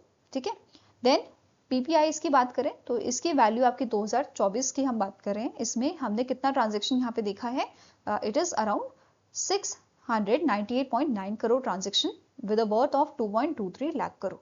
ठीक है, इसके साथ ही भारत बिल पेमेंट सिस्टम की बात करें तो यहाँ पे 2024 में ट्रांजैक्शंस हमें देखी हैं 217.5 करोड़ ट्रांजैक्शंस हमें यहाँ पे देखने को मिली है, which is 17 times increase as compare to in the transaction volume. ठीक है, अगर यहाँ पे हम कंपेयर करें 2019 से तो ये आपका 17 टाइम इंक्रीज हमें देखने को मिल रहा है. ठीक है, इसके अलावा अगर हम बात कर रहे हैं आईएमपीएस की तो यहाँ पे भी हमें इंक्रीज देखने को मिला है, लगभग आपकी जो वॉल्यूम है वो डबल हो गई है इन 2024 विच इज 593.8 करोड़ ट्रांजेक्शंस. ठीक है, देन नेफ्ट की हम बात कर रहे हैं तो नेफ्ट में भी 2024 में 926.8 करोड़ ट्रांजैक्शंस हमें देखने को मिली है, which shows a increase of 3.5 times and value almost यहाँ पे डबल हो गई है. ठीक है, अगर हम कंपेयर कर रहे हैं प्रीवियस 2019 से. ओके, अब बात कर लेते हैं गवर्नमेंट सिक्योरिटीज मार्केट की, तो वैल्यू जो है ये आपके 769 लाख करोड़ से बढ़ के 2024 में 1,812 लाख करोड़ हो गई है. ठीक है, वैल्यू की बात करें तो ये भी बड़ी है 17.6 लाख ट्रांजैक्शन, ये बाय वॉल्यूम हो गया है. ठीक है, not value by volume. Okay, अब बात करते हैं इनवर्ड रेमिटेंस की, तो इंडिया जो है ये वर्ल्ड का लार्जेस्ट रेसिपिएंट रहा है आपका इनवर्ड रेमिटेंस में with a 137.7 billion US dollar in 2024. ठीक है, वेयर एज आउटवर्ड रेमिटेंस में लीड किया है यूएसए ने with a 98.4 billion US dollar as per this report. ठीक है, कॉस्ट ऑफ रेमिटेंस की हम यहाँ पे बात करें तो जो global average cost of remittance है ये हमारा घट गया है 6.62%. ये आपका Q3 ऑफ 2024 में हमें देखने को मिला था, Q2 में ये 6.65% देखने को मिला है. इसके अलावा नोट करना है आपको UN SDG एंड G20 का टारगेट कि हमें रिड्यूस करना है आपकी कॉस्ट ऑफ रेमिटेंस 3% बाय 2030. ठीक है, नाउ इस पे बेस आप क्वेश्चन कर लेते हैं, which payment mode contributed the largest share of transaction volume in India during the first half of 2025 as per RBI's payment system report June 2025. तो सबसे ज्यादा जो आपका largest share of transaction volume देखने को मिला था हमें फर्स्ट हाफ में, it is by the UPI, ठीक है, unified payment interface. So answer हो जाएगा, it is option number D. And UPI is accounted for 85% of total transaction volume in first half of 2025 and only 9% in a value terms. Okay, now next up question है, Bharat Petroleum Corporation Limited signed an MOU with which company to explore collaboration for its upcoming greenfield refinery and petrochemical complex in Andhra Pradesh। तो recently BPCL ने इनकी upcoming greenfield refinery के लिए collaboration किया है oil India limited के साथ, ठीक है, ऑयल इंडिया लिमिटेड के साथ ये कोलैबोरेशन किया है। एंड जो greenfield refinery and petrochemical complex है ये आपका रहेगा नियर रामायापट्टनम पोर्ट, जो आपका नेल्लोर डिस्ट्रिक्ट में लोकेटेड है आंध्र प्रदेश में। एंड इसकी रिफाइनरिंग कैपेसिटी आपकी 9 to 12 million tons per annum रहेगी, ठीक है। एंड एस्टिमेटेड इन्वेस्टमेंट जो आपकी यहाँ बताई जा रही है, इट इज 1 लाख करोड़, और ये ऑपरेशनल आपका होएगा फाइनेंशियल ईयर 2029-2030 तक, ठीक है। इसके अलावा ये जो कॉम्प्लेक्स है, it will include 1.5 million tons per annum ethylene cracker unit, जो फर्स्ट आपकी रहेगी in the southern India south, ठीक है, and with a 35% petrochemical intensity among the highest in the country. Okay, now next आपका question है, which regulatory authority granted in principle approval to IA fintech to operate as a payment service provider. तो recently जो international financial services centre authority है, IFSCA है, इन्होंने इन principle approval दिया है IA fintech को कि वो ऑपरेट कर सकती हैं as a payment service provider, ठीक है। और ये आपका ऑपरेट करेगी payment service provider at the Gujarat international finance tech city international financial services centre में, जो आपका गांधीनगर गुजरात में लोकेटेड है। एंड ये प्रोवाइड करेगी escrow services, cross border money transfer and merchant acquisitions को, ठीक है। इसके अलावा ऑपरेशनल इम्पैक्ट की बात करें तो ये यहाँ पे इन्होंने मेंशन किया है कि जो सेटलमेंट पीरियड है अब वो रिड्यूस हो जाएगा, जहाँ पे पहले 36 to 48 आवर्स का टाइम लगता था, नाउ ये आपका रियल टाइम बेसिस पे काम करेगा, ठीक है। एंड यहाँ पे जो डिपेंडेंसी है वो भी आपकी कम हो जाएगी on a traditional correspondent banking networks, transaction cost जो है वो अब कम हो जाएगी, ठीक है। इसके अलावा यहाँ पे जो आपकी स्पीड है, क्योंकि आप रियल टाइम बेसिस पे अगर यहाँ पे काम होएगा तो स्पीड भी बढ़ जाएगी, ट्रांसपेरेंसी ज्यादा रहेगी, एंड जो सिक्योरिटी है वो भी आपकी बढ़ जाएगी of a cross border financial transactions. Okay, now next आपका क्वेश्चन है, विच international financial institution approved a $460 million loan for the Maharashtra Power Distribution Enhancement Program for Agricultural Solarization। तो recently एशियन डेवलपमेंट बैंक जो है इसने approve किया है $460 million का loan, किसके लिए? महाराष्ट्र के पावर डिस्ट्रीब्यूशन एनहांसमेंट प्रोग्राम के लिए फॉर एग्रीकल्चरल सोलराइजेशन। तो यहाँ पे $460 million लोन जो है वो अप्रूव किया गया है। इसके अलावा एडिशनल $40 million लोन मतलब कंसेशन लोन भी यहाँ पे दिया जा रहा है from the clean technology fund which is administered by the Asian development bank. Okay, इसके अलावा इसके आउटकम्स जो रहेंगे आपके 2028 तक वो रहेंगे कि यहाँ पे 9 लाख फार्मर्स जो हैं they will receive day time solar power connections, तो ये बेनिफिट यहाँ पे इनको होगा। इसके अलावा ये रिड्यूस करेगा 3 million tons of green house gases, ठीक है, ग्रीन हाउस गैसेस एमिशन। साथ में ही 25% रिडक्शन यहाँ पे हमें देखने को मिलेगा in a transformer failure and lower operational cost and energy losses हमें देखने को मिलेगी for the state distribution utility. Okay, अब इस पे बेस्ड क्वेश्चन कर लेते हैं, which country hosted the UN Convention against Cybercrime and which UN office collaborated। तो कौन सी कंट्री ने होस्ट किया था? वियतनाम ने होस्ट किया था and in collaboration with UNODC। Okay, so answer आपका यहाँ पे है ऑप्शन नंबर बी, ठीक है। अब बात कर लेते हैं स्टैटिक इंफॉर्मेशन की। United Nation office on drug and crime that is UNODC जो है, इसके करंट एग्जीक्यूटिव डायरेक्टर हैं गादा फतेह वली एंड इसका हेडक्वार्टर वियना ऑस्ट्रिया में लोकेटेड है। स्टैब्लिश किया गया था 1997 में। नाउ नेक्स्ट आपका क्वेश्चन है, which of the following bank have been designated as a lead institution to establish the Indian digital payment intelligence corporation IDPIC। तो रिसेंटली यहाँ पे 2 ऐसे बैंक आपके सेलेक्ट किए गए हैं, डेजिग्नेट किए गए हैं जो लीड करेंगे आपके Indian digital payment intelligence corporation को। तो इनका नाम है, एक तो आ जाता है स्टेट बैंक ऑफ इंडिया, दूसरा आ जाता है आपका बैंक ऑफ बड़ौदा। ठीक है, ये दोनों लीड इंस्टीट्यूशन आपके जो है सेलेक्ट किए गए हैं। ठीक है, अब IDPIC है क्या? Indian digital payment intelligence corporation क्या है? इसका काम क्या रहेगा? ये डिटेक्ट करेगा और प्रिवेंट करेगा डिजिटल पेमेंट फ्रॉड्स को रियल टाइम बेसिस पे। ठीक है, अब इसका रिकमेंडेशन किसने दिया था?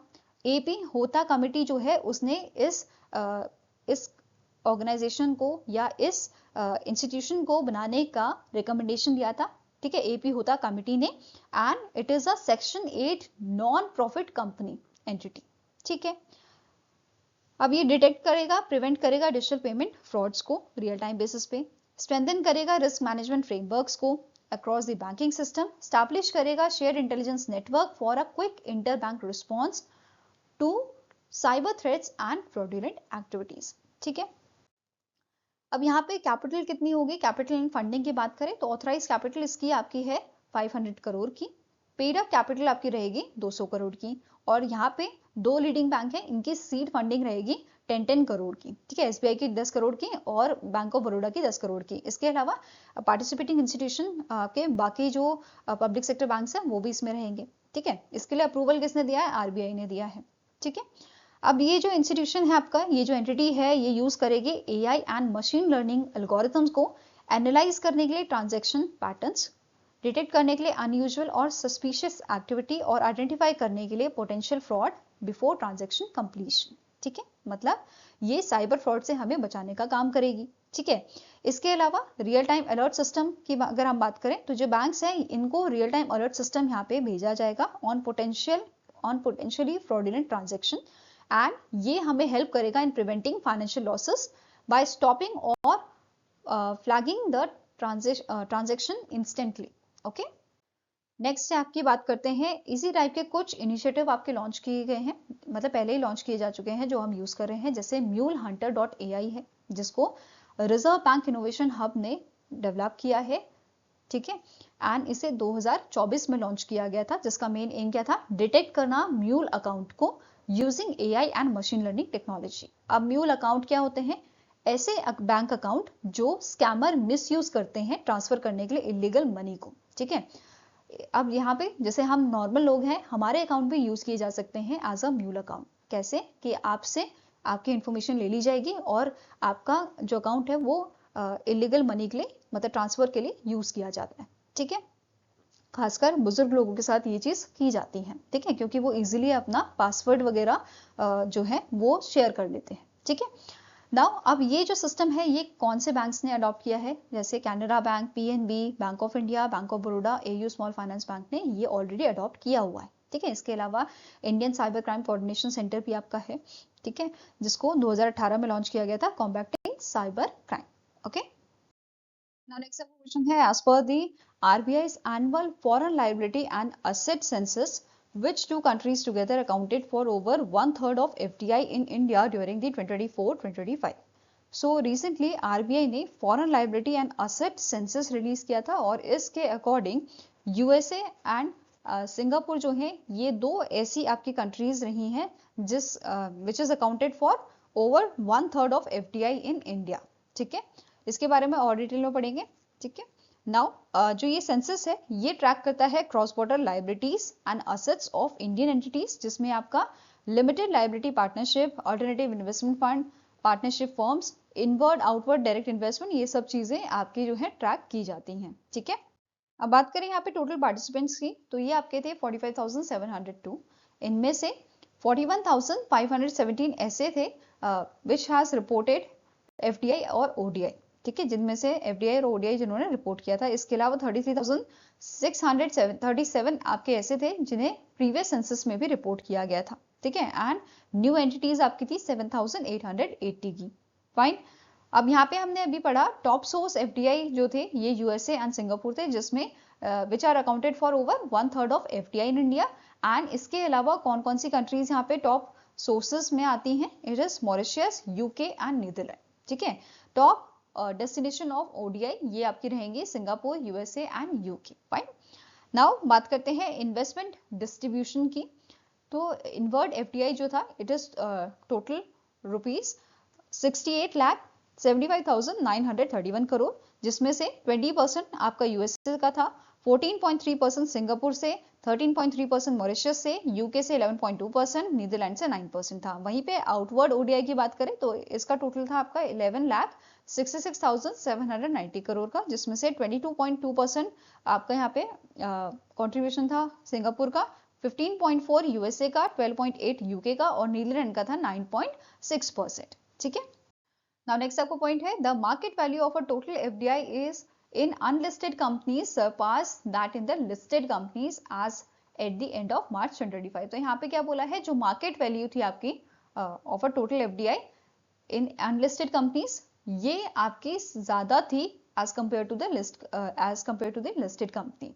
ठीक है। अगर हम बात करें यहाँ पे ग्रोथ की, ग्रोथ ऑफ ओडीआई की, तो it is 17.9%, surpass the growth of FDI 11.1% in rupee terms during the 2024-2025। वहीं पे सेक्टर वाइज एफडीआई की बात करें तो सबसे ज्यादा यहाँ पे अगर हम सेक्टर वाइज बात करें तो हाईएस्ट शेयर आपका था टोटल एफडीआई इक्विटी का मैन्युफैक्चरिंग सेक्टर में। ठीक है। एंड सर्विस सेक्टर आपका सेकंड नंबर पे आता था, मतलब सेकंड हाईएस्ट शेयर आपका था सर्विस सेक्टर का। ठीक है। Now next question है, in October 2025 the dictionary.com named dash as its 2025 word of the year। तो रिसेंटली dictionary.com जो है इन्होंने 67 को, it is not 67, it is 67 को अपना 2025 का word of the year announce किया है। ठीक है, ये ध्यान में रखना है, इट इज 67। और ये ट्रेंड बेसिकली आजकल क्या हो रहा है, जो सोशल मीडिया पे ट्रेंड कर रहा है उसी को यहाँ पे आपका वर्ड ऑफ द ईयर चुन लिया गया है। ठीक है, तो सोशल मीडिया का बहुत इन्फ्लुएंस यहाँ पे आजकल हर किसी पे हो रहा है। ठीक है। Now next is, which company sign a MOU with the E-plane company, which is IIT Madras incubated startup to advance India's electric air taxi ecosystem। तो रिसेंटली इनमें से कौन सी आपकी कंपनी है जिसके साथ MOU साइन हुआ है E-plane का, तो इट इज रामको सिस्टम। ठीक है, कौन सी कंपनी है, it is your Ramco system. और ये MOU साइन किया गया है to adopt the Ramco aviation software for life cycle management of its flagship E200X eVTOL aircraft. Okay. Now next आपको क्वेश्चन है, यूनियन मिनिस्टर शिवराज सिंह चौहान जो आपके मिनिस्ट्री ऑफ एग्रीकल्चर के मिनिस्टर हैं, इन्होंने अनाउंस किया है inclusion of a 4 Tamil Nadu district under which scheme to boost agricultural productivity and allied activities. तो रिसेंटली हमारे जो एग्रीकल्चर मिनिस्टर हैं इन्होंने अनाउंस किया है तमिलनाडु के 4 डिस्ट्रिक्ट किए इंक्लूड किए जाएंगे आपके प्रधानमंत्री धन धान्य कृषि योजना के तहत। ठीक है, आंसर आपका हो जाएगा, it is option number B. और कौन से 4 डिस्ट्रिक्ट इंक्लूड किए गए हैं, रमनाथपुरम, शिवगंगा, तुतुकुड़ी एंड विरुदुर नगर, ये 4 डिस्ट्रिक्ट आपके इंक्लूड किए गए हैं इस स्कीम में। ठीक है, इस स्कीम के तहत गवर्नमेंट ऑफ इंडिया जो है ये प्रोवाइड करेगी subsidies of 50 to 80% on high yield seeds, biofertilizer and equipments में। ठीक है, शॉर्ट टर्म क्रेडिट फैसिलिटी की बात करें तो 50,000 से लेके 1 लाख तक का ये रहेगा with 4 to 7% interest for working capital needs, and long term credit facility 1 lakh से 10 लाख तक यहाँ पे दी जाएगी फॉर कैपिटल इन्वेस्टमेंट। ठीक है। नाउ नेक्स्ट क्वेश्चन है, which Japanese fintech firm launch the world's first yen backed stable coin. तो इनमें से कौन सी आपकी जो है ऑर्गेनाइजेशन है जिसने रिसेंटली लॉन्च किया है वर्ल्ड का पहला येन पैक्ड स्टेबल कॉइन, ताकि ये क्रिएट कर सके digital version of a Japanese yen. तो answer here is JPYC incorporation. ठीक है, JPYC INC जो है इन्होंने रिसेंटली लॉन्च किया है वर्ल्ड का पहला येन पैक्ड स्टेबल कॉइन। ठीक है, ये आपका क्रिप्टो करेंसी है जिसकी वैल्यू जो है its value is tied to a fiat currency. Okay, now यहाँ पे 1 जापानीज मतलब बेसिकली जो JPYC आपका होगा ये आपका 1 जापानीज येन के इक्वल होगा। ठीक है।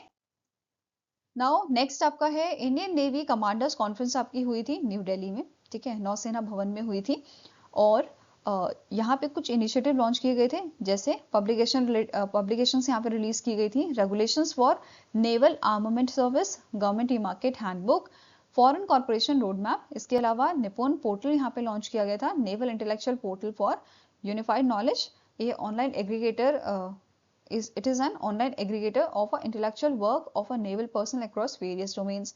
Then सागर मंथन यहाँ पे लॉन्च किया गया था, जो बेसिकली आपका कमांडर्स जो आपके हैं, ठीक है, it will bring commanders, subject matter expert and thought leaders together so that they can discuss contemporary issues, ठीक है, जो सर्विस मतलब जो आर्मी में आ रहे हैं, आर्मी, इंडियन नेवी और इंडियन नेवी में जो आपके कॉन्टेम्प्ररी इश्यूज आ रहे हैं उनको सॉल्व करने के लिए ये आपका रहेगा, ठीक है। इसके अलावा आर्मी कमांडर्स कॉन्फ्रेंस हुई थी आपकी जैसलमेर राजस्थान में, और यहाँ पे हमारे जो डिफेंस मिनिस्टर हैं राजनाथ सिंह, इन्होंने इनॉग्रेट किए थे कुछ इनिशिएटिव, जैसे एज डेटा सेंटर्स इन्होंने यहाँ पे इनॉग्रेट किया था, establish for the Konark and fire and fury corps for faster, secure and low latency data processing to aid real time operation decisions, ठीक है, ऑपरेशनल डिसीजंस। नेक्स्ट है इक्विपमेंट हेल्पलाइन पोर्टल, यहाँ पे लॉन्च किया गया था, एआई इनेबल पोर्टल है for maintenance support and real time technical assistant. Then Sainik Yatri Mitra app यहाँ पे लॉन्च की गई थी डिजिटाइज करने के लिए डिफेंस ड्यूटी कोटा को, for seat management on 1200 plus trains via Arman port platform for enhancing transparency and convenience for the personals, right. Next है चंदपुरी हॉल जो है वो यहाँ पे इनॉग्रेट किया गया है, ऑडियो विजुअल रूम है in the Longewala Rajasthan in memory of a major late brigadier Kuldip Singh Chandpuri, 1971 battle जो आपकी हुई थी, बैटल ऑफ लुंगेवाला, उसमें इन्होंने अहम भूमिका निभाई थी, ठीक है। नेक्स्ट आते हैं थार शक्ति एक्सरसाइज रिव्यू इन्होंने किया था, he witnessed the capability demonstration exercise showcasing integrated operations of a new Indian Army units like Bhairav battalion and Ashni platoon. और यहाँ पे क्या बोला है, भैरव बटालियन जो है ये आपके लिए आपकी ऑफिशियली डिप्लॉय की गई है 1 नवंबर 2025 को, ठीक है। नाउ इससे रिलेटेड क्वेश्चन कर लेते हैं, what is the primary purpose of Sainik Yatri Mitra app launch during the army commanders conference, जो आपके कहाँ पे हुई थी, राजस्थान में हुई थी, जैसलमेर राजस्थान में, ठीक है। तो मेन पर्पस क्या था, डिजिटाइज करना डिफेंस ड्यूटी कोटा को, कोटा सीट मैनेजमेंट को on a train, okay. So answer here is option number E. Now next आपका क्वेश्चन है, नेशनल यूनिटी डे और Rashtriya Ekta Diwas is observed on 31 October to commemorate the birth anniversary of which Indian leader famously known as iron man of India. So Ekta Diwas, Rashtriya Ekta Diwas और national unity day हम observe करते हैं 31 अक्टूबर को, जिस दिन बर्थ एनिवर्सरी होती है सरदार वल्लभ भाई पटेल जी की, ठीक है। और इस बार हमने 150th बर्थ एनिवर्सरी इनकी ऑब्जर्व की है। पहली बार 2014 में हमने नेशनल यूनिटी डे जो है ऑब्जर्व किया था, और इस बार हमने जो है 2025 में 31 अक्टूबर को इसको ऑब्जर्व किया था, ठीक है। नाउ अब 2025 में जो इवेंट्स हुए थे इंडिया में, कहाँ पे हुए थे, ये statue of unity Ekta Nagar Gujarat में हुए थे, जहाँ पे इस इवेंट के दौरान 10 थीम बेस्ड टेबलेक्स जो है, झांकियां जो है वो यहाँ पे शोकेस की गई थी, विच represents the achievement and cultural diversity of different Indian states, ठीक है। एंड ये सब हुआ था under the theme unity, okay. इसके अलावा पीएम मोदी जी ने 150 रुपीज का कॉमरेटिव कॉइन यहाँ पे लॉन्च किया था, रिलीज किया था, एंड पोस्टेज स्टैम्प यहाँ पे जो है रिलीज किया गया था, ठीक है। कॉइन की बात करें तो ये इशू किया गया है इंडियन गवर्नमेंट मिंट द्वारा, एंड इस कॉइन की डायमीटर की बात करें तो ये 44 mm का था, वेट इसका 40 ग्राम है, and it is made up of 99.9% pure silver, okay. अब इसके रिवर्स साइड में पोर्ट्रेट आपका है सरदार वल्लभ भाई पटेल जी का, एंड फ्रंट साइड में जो हमारा अशोक स्तंभ है, ठीक है, लायन कैपिटल ऑफ अशोका, सत्यमेव जयते यहाँ पे लिखा हुआ है, ठीक है, भारत लिखा हुआ है, जैसे हमारे जो कॉइन में होता है बैक साइड में, सेम वही चीज आपको यहाँ पे मिलेंगी। अब बात करेंगे स्टैम्प्स की, तो स्टैम्प लॉन्च किया है डिपार्टमेंट ऑफ पोस्ट ने under the ministry of communication, right. And इसका डिजाइन जो है इसमें मतलब जो स्टैम्प है उसमें पोर्ट्रेट है सरदार वल्लभ भाई पटेल जी का along with the statue of unity, ठीक है। एंड इसमें it is a denomination of, it has a denomination of ₹5, right? Now इसके अलावा यहाँ पे जो हमारे यूनियन होम मिनिस्टर हैं अमित शाह जी, इन्होंने अनाउंस किया है भारत पर्व 2025, जो आपका 1 नवंबर से शुरू हुआ है और 15 नवंबर तक ये आपका चलेगा, ठीक है। नाउ इसके अलावा यहाँ पे क्या बोला गया है, ये जो आपका पर्व है भारत पर्व, ये कब तक चलेगा आपका 15 नवंबर तक, जिस दिन 15 नवंबर को जो हम ऑब्जर्व करते हैं बिरसा मुंडा जयंती, उस दिन तक ये आपका चलेगा, राइट। इसके अलावा जो होम मिनिस्टर हैं उन्होंने अनाउंस किया है, मतलब जो हमारी मिनिस्ट्री ऑफ होम अफेयर्स है, ठीक है, उन्होंने अनाउंस किया है केंद्रीय गृह मंत्री दक्षता पदक 2025, जिसके तहत 1466 पर्सनल्स जो हैं, ठीक है, उनको यहाँ पे जो है ये अवार्ड दिया जाएगा from the various states and UTs. Central arm forces से यहाँ पे पर्सन्स आपके होंगे, सेंट्रल पुलिस ऑर्गेनाइजेशन से होंगे, ठीक है। पर्पस क्या है इस मेडल का कि रिकॉग्नाइज करना outstanding work of these persons इन 4 की एरियाज, जैसे स्पेशल ऑपरेशंस हो गए, investigation, intelligence, forensic science, okay. Now next आपको क्वेश्चन है, द साहित्य academy under the ministry of culture release the Hindi translation of a Lithuanian novel the last day title अंतिम दिन at the Ravindra Bhavan, जो new Delhi में स्थित है, in collaboration with the embassy of Lithuania. Who translated, question is who translated the novel the last day into Hindi as a Antim Din. तो जो ये Lithuanian book है आपकी, जो आपकी लिथुएनियन नोवेल है द लास्ट डे, इसको हिंदी में किसने ट्रांसलेट किया है? इनका नाम है डॉक्टर पूनम तिवारी, ठीक है, इनके द्वारा इसे ट्रांसलेट किया गया है। इसके ओरिजिनल ऑथर जो है, इनका नाम है जोरोस्लावस मेलनिकस, जो लिथुएनियन एंड यूक्रेनियन राइटर है, ठीक है। Now next आपको क्वेश्चन है, which company has enabled UPI payments for NRI non-resident Indians using their international mobile number? तो रिसेंटली पेटीएम ने नया फीचर यहाँ पे लॉन्च किया है कि NRI इंडियन, मतलब आपके जो इंडियन सिटीजन जो बाहर देश रह रहे हैं, वो without using Indian SIM UPI payment कर सकते हैं, ठीक है। ये फीचर इन्होंने लॉन्च किया है इनके बीटा टेस्टिंग में, ठीक है। The feature is currently in the beta testing and it will be gradually roll out to all eligible user across supported countries. तो एक तो यहाँ पे एक चीज नोट करनी है कि ये जो सर्विस है वो अवेलेबल है for the NRIs in the 12 countries, जैसे Singapore, Australia, Canada, Hong Kong, Oman, कतार, USA, Saudi Arabia, UAE, UK, France and Malaysia. तो इन कंट्रीज में जो एनआरआईज आपके हैं, ठीक है, उनको ये फैसिलिटी या ये फीचर अवेलेबल कराया गया है। तो इस पे बेस भी क्वेश्चन बन सकता है कि कितनी कंट्रीज में ये अवेलेबल है अभी, ठीक है, या क्वेश्चन ऐसा बन जाएगा इनमें से कौन सी कंट्री है जिसमें अवेलेबल नहीं है ये फीचर, तो इस टाइप का बन जाएगा, ठीक है। अब एक पॉइंट एक और है आपका कि जो एनआरआई है, they can link their NRE non resident external और non resident ordinary bank account in India to Paytm for the UPI transaction. तो ये ध्यान में रखना है, ठीक है। नाउ नेक्स्ट आपका क्वेश्चन है, विच international chip maker Willow quantum processor achieved the first ever verifiable quantum advantage performing calculation 13,000 times faster than the best classic algorithm। तो इनमें से कौन सी आपकी ऑर्गेनाइजेशन है जिसकी Willow quantum processor को first ever verifiable quantum advantage जो है आपका यहाँ पे मिला है, अचीव किया है इसने, ठीक है। So it is Google, right. Google का Willow quantum processor है, फाइन। और ये जो आपकी मतलब ये चीज आपकी पब्लिश की गई थी इन दी नेचर, जो ब्रिटिश वीकली साइंटिफिक जर्नल है, ठीक है। नाउ नेक्स्ट क्वेश्चन है, which company partnered with open AI to enable a digital wallet integration in a chat GPT. तो रिसेंटली पेपाल जो है, ठीक है, रिसेंटली पेपाल ने पार्टनरशिप की है ओपन एआई के साथ for enabling a digital wallet integration in a chat GPT, okay. Next question है, which of the following business schools achieved the Association of Advanced Collegiate Schools of Business International Accreditation, placing them among the top 6% of the business schools worldwide? तो recently जो Jindal global business school है and Goa institute of management है, इन दोनों को ये accreditation मिला है, ठीक है। So answer here is option number B. And यहाँ पे आपको नोट करना है सिर्फ 6% of global and 1% of Indian business schools ऐसे हैं जिनको ये एक्रेडिटेशन मिला हुआ है, ठीक है। नेक्स्ट आपको क्वेश्चन है, as of 30th September 2025 India's total installed electricity generation capacity surpassed which milestone as announced by the Ministry of Power?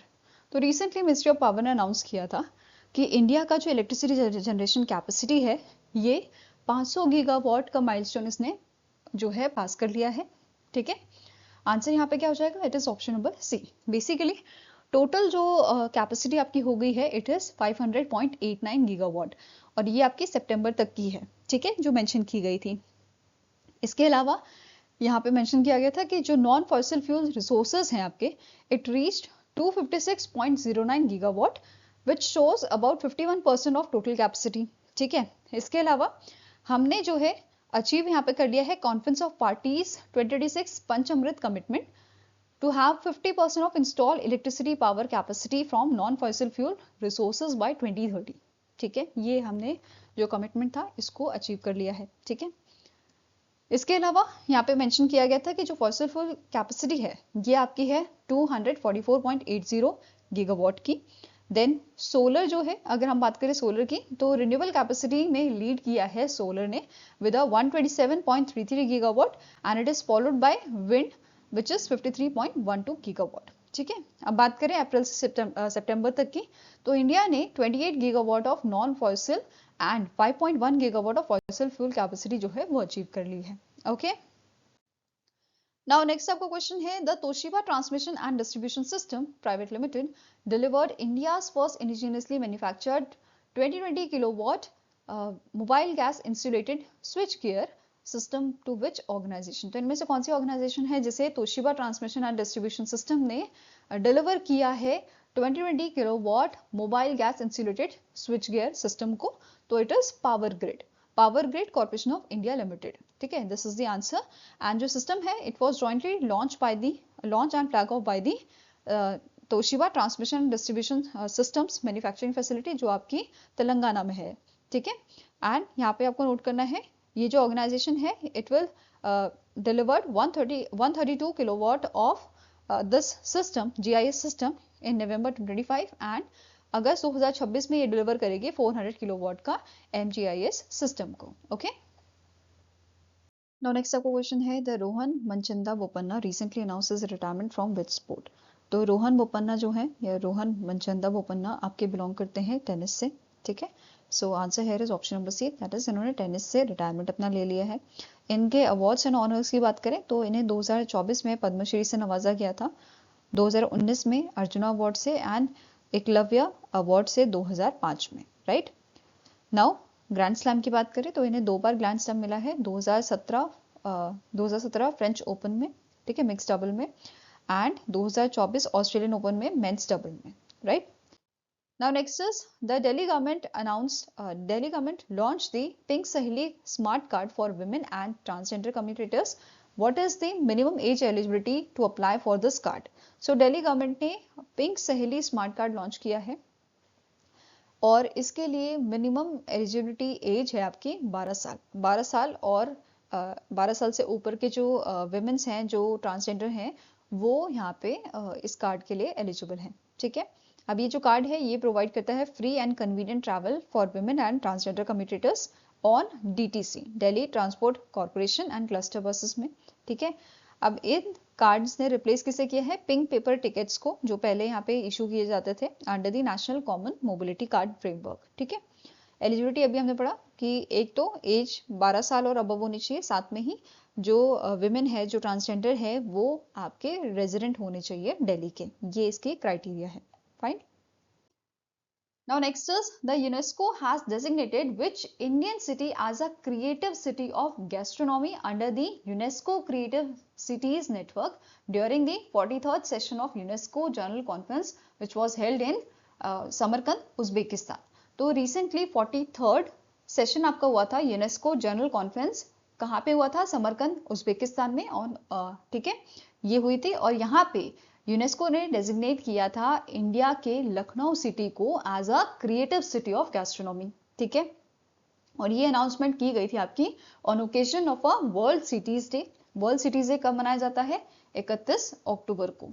ठीक है, वर्ल्ड सिटीज डे, ठीक है, 31 अक्टूबर को मनाते हैं और इस ओकेजन पे यहाँ पे ये अनाउंसमेंट की गई थी। अब लखनऊ जो है वो सेकेंड सिटी बना है, सेकेंड इंडियन सिटी बना है आफ्टर हैदराबाद, जिसको ये टाइटल दिया गया है। इसके अलावा यूनेस्को क्रिएटिव साइट्स नेटवर्क की बात करें तो ये आपका एक ग्लोबल इनिशिएटिव है, किस चीज का? जो रिकॉग्नाइज करता है सिटीज को for their contribution to culture and creativity. ठीक है, अब एग्जिस्टिंग क्रिएटिव फील्ड्स आपकी जो थी 7 थी, crafts and folk arts, design, film, gastronomy, literature, media arts, music and recently अभी एक और कैटेगरी ऐड की गई है इसमें, आर्किटेक्चर। ठीक है, तो अब टोटल यहाँ पे 8 कैटेगरी आपकी हो गई हैं, क्रिएटिव फील्ड्स हो गई हैं। ठीक है, इसके अलावा 2025 में 58 न्यू सिटीज इसमें ऐड की गई हैं विद और यहाँ पे टोटल सिटीज आपकी कितनी हो गई हैं, 408 सिटीज हो गई हैं फ्रॉम मोर देन 100 कंट्रीज। ठीक है, जैसे एग्जाम्पल के तौर पे म्यूजिक वाली कैटेगरी में आप देख सकते हो Kisumu from Kenya and New Orleans from USA यहाँ पे ऐड की गई है। ठीक है, डिजाइन में रियाद, गैस्ट्रोनॉमी में इंडिया की आपको पता है लखनऊ और हैदराबाद तो है ही। ठीक है, ऐसे ही आपकी स्वेन है फ्रॉम एक्वाडोर, राइट। नेक्स्ट आता है फिल्म में गीजा फ्रॉम इजिप्ट, आर्किटेक्चर में रुवेनियम फ्रॉम फिनलैंड, मीडिया आर्ट्स में है आपकी मलंग फ्रॉम इंडोनेशिया एंड लिटरेचर से है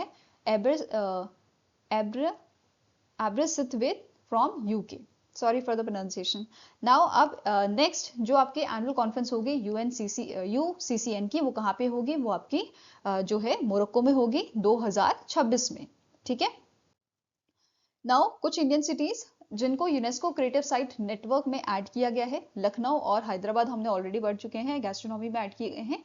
क्राफ्ट्स एंड फोक आर्ट्स के लिए जयपुर को ऐड किया गया है। देन म्यूजिक में वाराणसी एंड चेन्नई, फिल्म के लिए मुंबई आपका ऐड हुआ है यहाँ पे। ठीक है, पहले से ऐड हो रखे हैं। क्राफ्ट्स एंड फोक आर्ट में आपका श्रीनगर, ग्वालियर आपका म्यूजिक में एंड कोजीगोड़े लिटरेचर में है। ठीक है, नाउ नेक्स्ट आपकी न्यूज डिस्कस करते हैं। पहली न्यूज है union minister of state of independent charge Arjun Ram Meghwal जो है ministry of law and justice के आपके मिनिस्टर हैं, इन्होंने इनॉग्रेट किया है live cases dashboard of a legal information management and briefing system. इसका फुल फॉर्म याद रखिएगा, legal information management and briefing system in Shastri Bhawan New Delhi. इसका मेन एम क्या है लॉन्च करने का इस पोर्टल का, एनहांस करना transparency, accountability and efficiency in managing government litigation. इसके तहत 7,23,123 लाइव केसेस आपके ट्रैक किए जाएंगे अक्रॉस 53 मिनिस्ट्रीज एंड डिपार्टमेंट्स, और ये केसेस रेगुलरली अपडेट आपके किए जाएंगे by 13,175 ministry users and 18,458 advocates के द्वारा। ठीक है, इसके अलावा नेक्स्ट न्यूज है कि जो गोवा के सीएम है प्रमोद सावंत जी, इन्होंने ऑफिशियल लोगो और एंथम आपका जो है रिलीज किया है FIDE वर्ल्ड कप का, जो 31 अक्टूबर को स्टार्ट हो गया है और 27 नवंबर तक ही आपका चलेगा। कहाँ पे होगा, नॉर्थ गोवा में। एंड इसमें 206 टॉप प्लेयर पार्टिसिपेट कर रहे हैं फ्रॉम 82 कंट्रीज, और ये आपका जो है पार्टिसिपेट कर रहे हैं $2 मिलियन प्राइज मनी के लिए, मतलब ये परफॉर्म करेंगे यहाँ पे। इसके अलावा इसका लोगो की बात करें, लोगो यहाँ पे रिलीज किया गया है, तो 3 ट्रापेजोडियल पैनल यहाँ पे रिलीज किए गए हैं, जैसा आप इस इमेज में देख सकते हो, ग्रीन, रेड एंड आपका येलो कलर का ये पैनल है। ठीक है, और इसका एंथम है it's your move and it is sung by the दिलेर मेहंदी। ओके, नेक्स्ट क्वेश्चन है a multi ethnic trilingual secondary school funded by government of India was inaugurated in which district of Sri Lanka। तो श्रीलंका में recently multi ethnic trilingual secondary school जो है वो inaugurate किया गया है। ठीक है, जहाँ पे 3 लैंग्वेज में पढ़ाई कराई जाएगी। और ये कहाँ पे इनॉग्रेट किया गया है, ये इनॉग्रेट किया गया है पोलन नरुवा में। ठीक है, पोलन नरुवा में इसको इनॉग्रेट किया गया है। ठीक है, इनॉग्रेट किसने किया है, हरिनी अमरासूरिया जो एजुकेशन मिनिस्टर हैं श्रीलंका के, एंड संतोष शाह जो high commissioner of India to Sri Lanka है, इन दोनों के द्वारा इसे इनॉग्रेट किया गया था। और यहाँ पे सिन्हाला, तमिल एंड इंग्लिश में पढ़ाई कराई जाएगी। ठीक है, इसकी कंस्ट्रक्शन कॉस्ट कितनी थी आपकी, ओवर 320 मिलियन श्रीलंकन रुपीस। और इस चीज के लिए फॉर्मल MOU इंडिया और आपके श्रीलंका के बीच में साइन हुआ था इन द ईयर 2017। ठीक है, 2017 में फॉर्मलाइज आपका MOU साइन हुआ था दोनों कंट्रीज के बीच में for funding, right. Now next is which lake in Bihar was officially designated as a Ramsar site of international importance, bringing India's total number of Ramsar sites to 94। तो recently Bihar का गोगाबील lake जो है इसको add किया गया है, इसको designate किया गया है Ramsar site of international importance. इसी के साथ यहाँ पे जो बिहार है, बिहार की टोटल 6 रामसर साइट आपकी ऐड की गई हैं। ठीक है, मतलब इंडिया के 94 में 6 बिहार की आपकी साइट है। ठीक है, इसके अलावा अगर बात की जाए कि हायर रामसर साइट्स कौन से आपके स्टेट से बिलोंग करती हैं, तो सबसे ज्यादा तमिलनाडु से हैं, followed by Uttar Pradesh and third number पे आता है बिहार। वहीं पे अगर हम ग्लोबली बात करें तो सबसे ज्यादा रामसर साइट्स आपके यूके से हैं 176, मेक्सिको से 144 एंड इंडिया से 94 हैं। और साउथ एशिया से इंडिया जो है ऐसा कंट्री है जिसकी सबसे ज्यादा रामसर साइट जो है ऐड की गई हैं। ठीक है, थर्ड मतलब साउथ एशिया में पहली कंट्री फर्स्ट नंबर पे और ग्लोबली थर्ड नंबर पे इंडिया लाई करता है। ठीक है, इसी के साथ इंडिया की जो 94 रामसर साइट है उसका टोटल एरिया कितना है, it is 13,60,805 hectare. Fine, now बात करते हैं इस गोगाबी लेक की, तो इसका एरिया है आपका 86.63 हेक्टेयर का एंड ऑक्सबो शेप की ये दिखती है। और कौन सी नदियों से बनी है ये, महानंदा, कनकाहर एंड गंगा नदी से मिलके ये लेक आपका बना है। ठीक है, अब बात करें रामसर कन्वेंशन ऑन वेटलैंड्स की, तो इसके सेक्रेटरी जनरल आपके हैं डॉक्टर मुसोंदा मुंबा, हेडक्वार्टर इसका ग्लैंड स्विट्जरलैंड में लोकेटेड है। Now next आपको क्वेश्चन है, the ISRO entered into a tripartite agreement with which organization to study surface coal fires and related land subsidence in Jharia coalfield जो आपका झारखंड में लोकेटेड है, to be implemented during the 2025 till 2027। So ISRO ने आपके agreement sign किए हैं, ट्राईपार्टी agreement ये sign हुआ था भारत कुकिंग कोल लिमिटेड के साथ and central mine planning and design institute limited के साथ, दैट इज BCCL के साथ एंड CMPDI के साथ ये अग्रीमेंट साइन हुआ था। ठीक है, किस चीज के लिए, स्टडी करने के लिए सरफेस कोल फायर्स को एंड रिलेटेड लैंड सब्सिडेंस, जो आपके किसमें स्टडी करने की बात की जा रही है, झारिया कोलफील्ड्स में जो झारखंड में लोकेटेड है। ठीक है, अब इसके तहत इसरो जो है नेशनल रिमोट सेंसिंग सेंटर, मतलब इसकी जो आपकी सबसे मतलब लैब है इसकी, नेशनल रिमोट सेंसिंग सेंटर जो है ये यूज करेगा satellite based remote sensing with a thermal, infrared and short wave infrared data quarterly to map coal fires and ground validation के लिए ground validation of these maps it will be done jointly by your BCCL, ISRO और BCCL जो है ये ground validation आपका करेंगे इन maps का। ठीक है, नाउ नेक्स्ट क्वेश्चन है, What is the name of a newly inaugurated space laboratory in Mechuka, Arunachal Pradesh by Paisang Dorji Sona, जो एजुकेशन मिनिस्टर हैं आपके अरुणाचल प्रदेश के। तो आंसर हियर इज, इनके जो फादर साहब हैं उनके नाम पे ये लेबोरेटरी जो है आपकी, इनका नाम, इस लेबोरेटरी का नाम रखा गया है विच इज पासांग वांगचू सोना इसरो स्पेस लेबोरेटरी है। ठीक है, आंसर यहाँ पे क्या हो जाएगा, ऑप्शन नंबर ए, इस लेबोरेटरी का नाम है पासांग वांगचू सोना इसरो स्पेस लेबोरेटरी। कहाँ पे आपकी इनॉग्रेट की गई है, अरुणाचल प्रदेश के मेचुका में। ओके, अब ये जो लैब है, इस लैब को सेटअप किया है इसरो ने along with Muskan foundation from Katihar Bihar. ठीक है, बिहार की फाउंडेशन है मुस्कान फाउंडेशन एंड इसरो द्वारा इसको सेटअप किया गया है इस लेबोरेटरी को। Fine, now next is, recently in August the National Small Industries Corporation Limited, that is NSIC, signed MOU with several private sector banks under its MSME credit facilitation program. Which of the following bank was not a part of this MOU? तो recently जो national small industries corporation limited है इनके द्वारा MOU sign किया गया है 5 private sector bank के साथ। ठीक है, आपका MSME क्रेडिट फैसिलिटेशन प्रोग्राम के तहत, और इनमें से कौन सा बैंक आपका ऐसा है जिसके साथ MOU साइन नहीं हुआ है, तो it is your HDFC bank. ठीक है, कौन सा बैंक है, HDFC बैंक। बाकी आपके एक्सिस बैंक हो गया, Dhanlaxmi, Karnataka bank, AU small finance bank and IndusInd bank, ये 5 बैंक है जिनके साथ ये MOU आपका साइन हुआ है। ठीक है, नाउ NSIC जो है इसकी बात करते हैं, इसके करंट CMD है SS आचार्य, हेडक्वार्टर आपका न्यू दिल्ली में लोकेटेड है और 1955 में इसको स्टैब्लिश आपका किया गया था। ओके, नेक्स्ट आपका क्वेश्चन है, which two organisation sign an MOU to launch e-श्रुशुत@clinic, a cloud-based hospital management information system for outpatient clinics in New Delhi।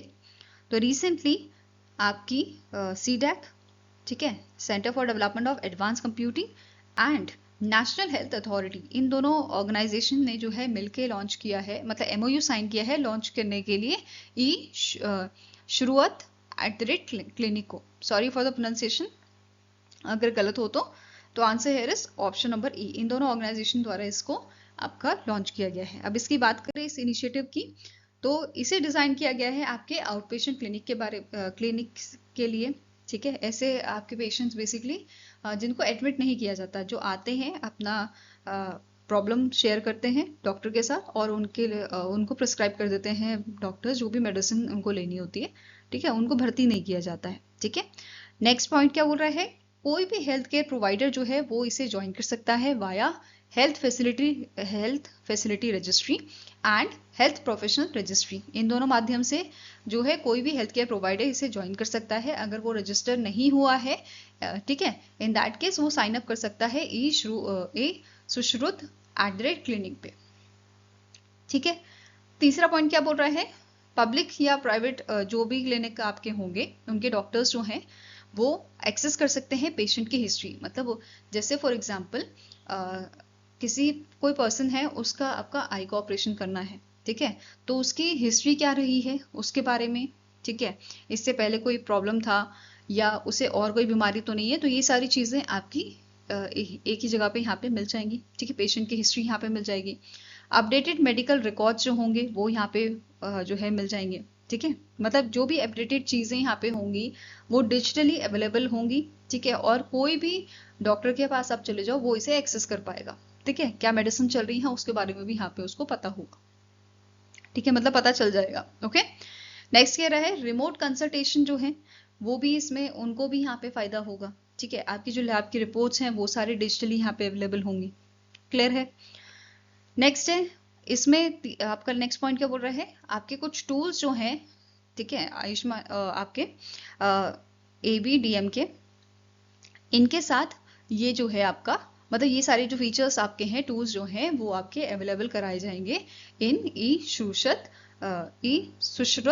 @Clinic पे, ठीक है।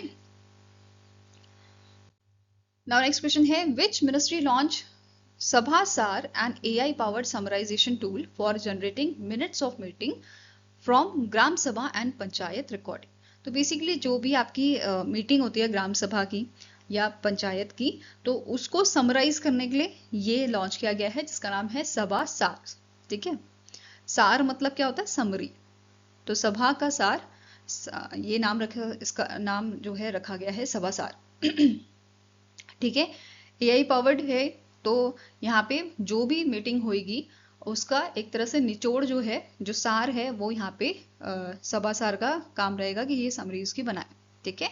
अब लॉन्च किसने किया है, मिनिस्ट्री ऑफ पंचायती राज द्वारा इसको लॉन्च किया गया है, ठीक है। अब यहाँ पे एक और चीज जो नोट करनी है, ग्राम सभा जो है इनको 1 साल में 4 बार जो है इनकी मीटिंग होनी चाहिए, ऐसा यहाँ पे बताया गया है, ठीक है।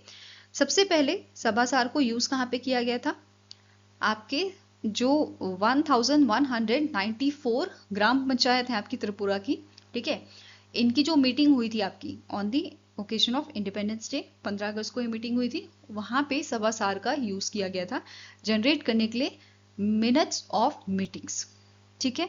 अब जो ये टूल है इसको इंटीग्रेट किया गया है आपका भाषनी के साथ। भाषनी को कब लॉन्च किया गया था, 2022 में लॉन्च किया गया था, ठीक है।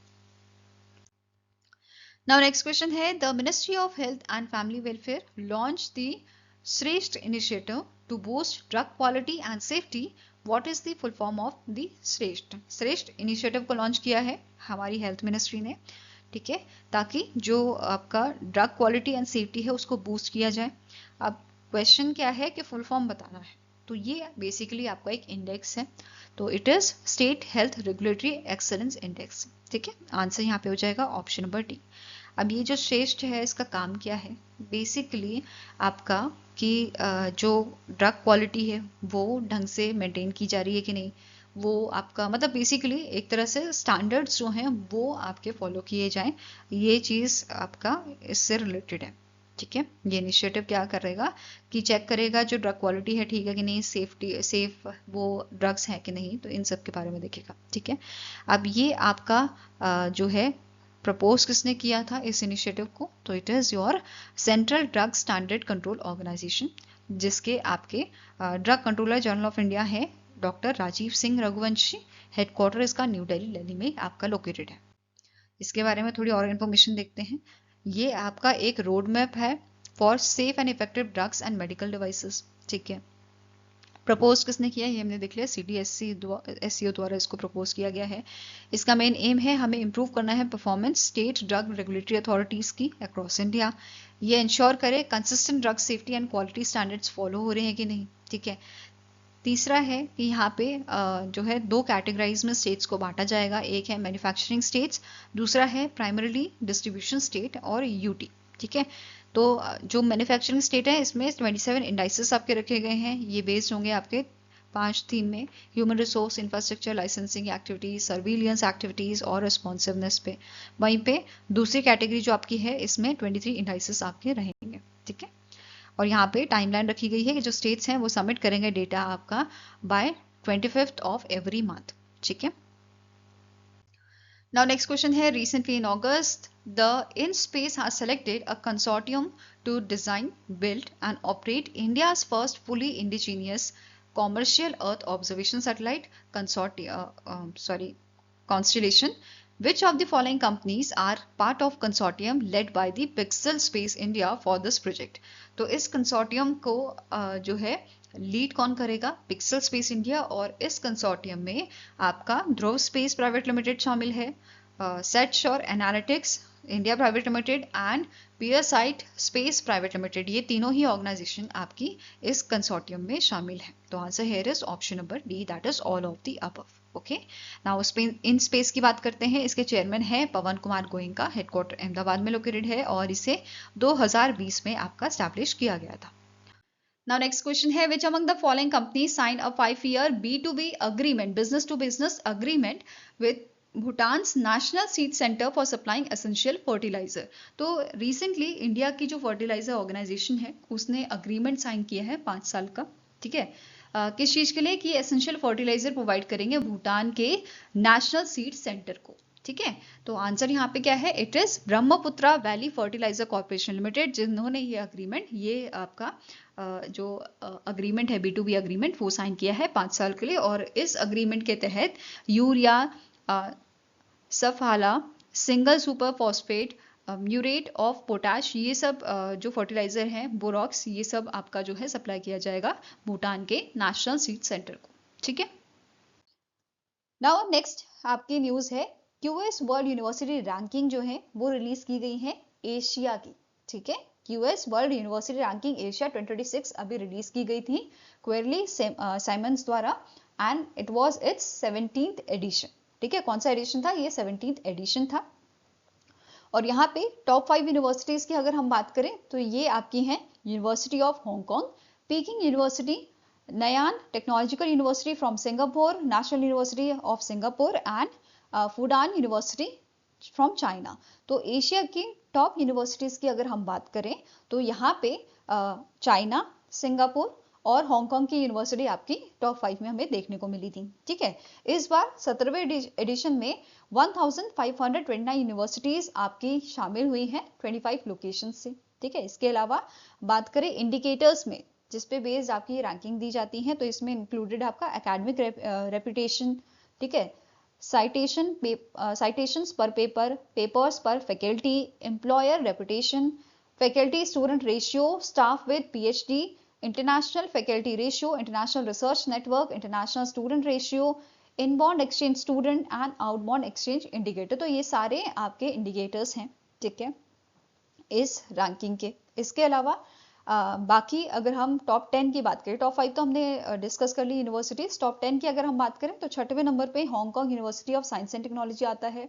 ठीक है, then city university of Hong Kong and Chinese university of Hong Kong. ठीक है, ये आपका 7th नंबर पे था। 9th नंबर पे था शिंगवा university from China and 10th number पे था हांगकांग पॉलिटेक्निक यूनिवर्सिटी। ठीक है, with 97.1 score. Okay, now question अब करते हैं विच इंडियन यूनिवर्सिटी। अब यहाँ पे अपनी हमने बात कर ली थी आपके ग्लोबल यूनिवर्सिटी की, और क्वेश्चन आपका बना है इंडियन यूनिवर्सिटी का। ठीक है, सो क्वेश्चन क्या है, which Indian university rank highest among the Indian institution in the QS World University Ranking Asia 2026 with an overall score of 78.6. तो इंडियन, अगर हम इंडियन यूनिवर्सिटीज की बात कर रहे हैं तो इसमें हाईएस्ट रैंकिंग किसकी थी?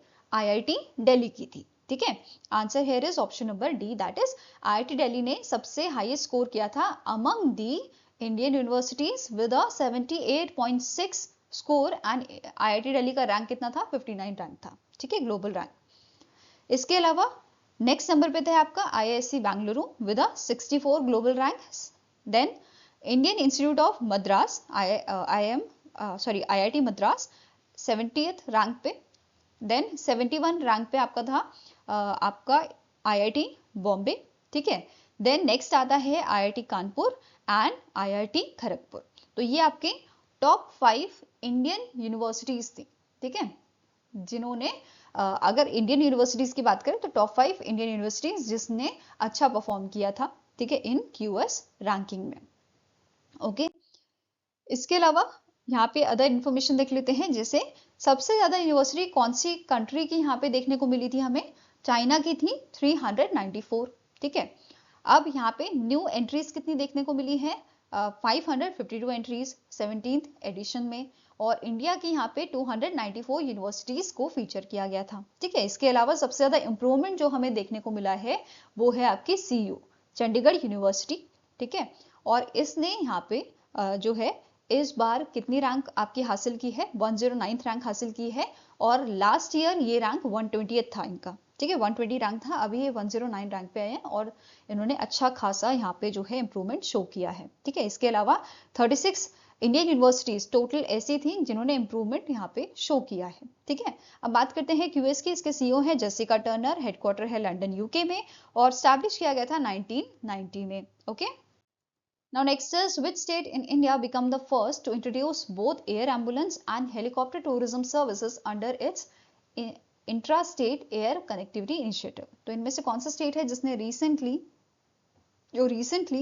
बना है एयर एम्बुलेंस और हेलीकॉप्टर टूरिज्म सर्विसेज को लॉन्च करने वाला पहला स्टेट? ठीक है, so it is launch by the Madhya Pradesh. Madhya Pradesh ने इसे लॉन्च किया है।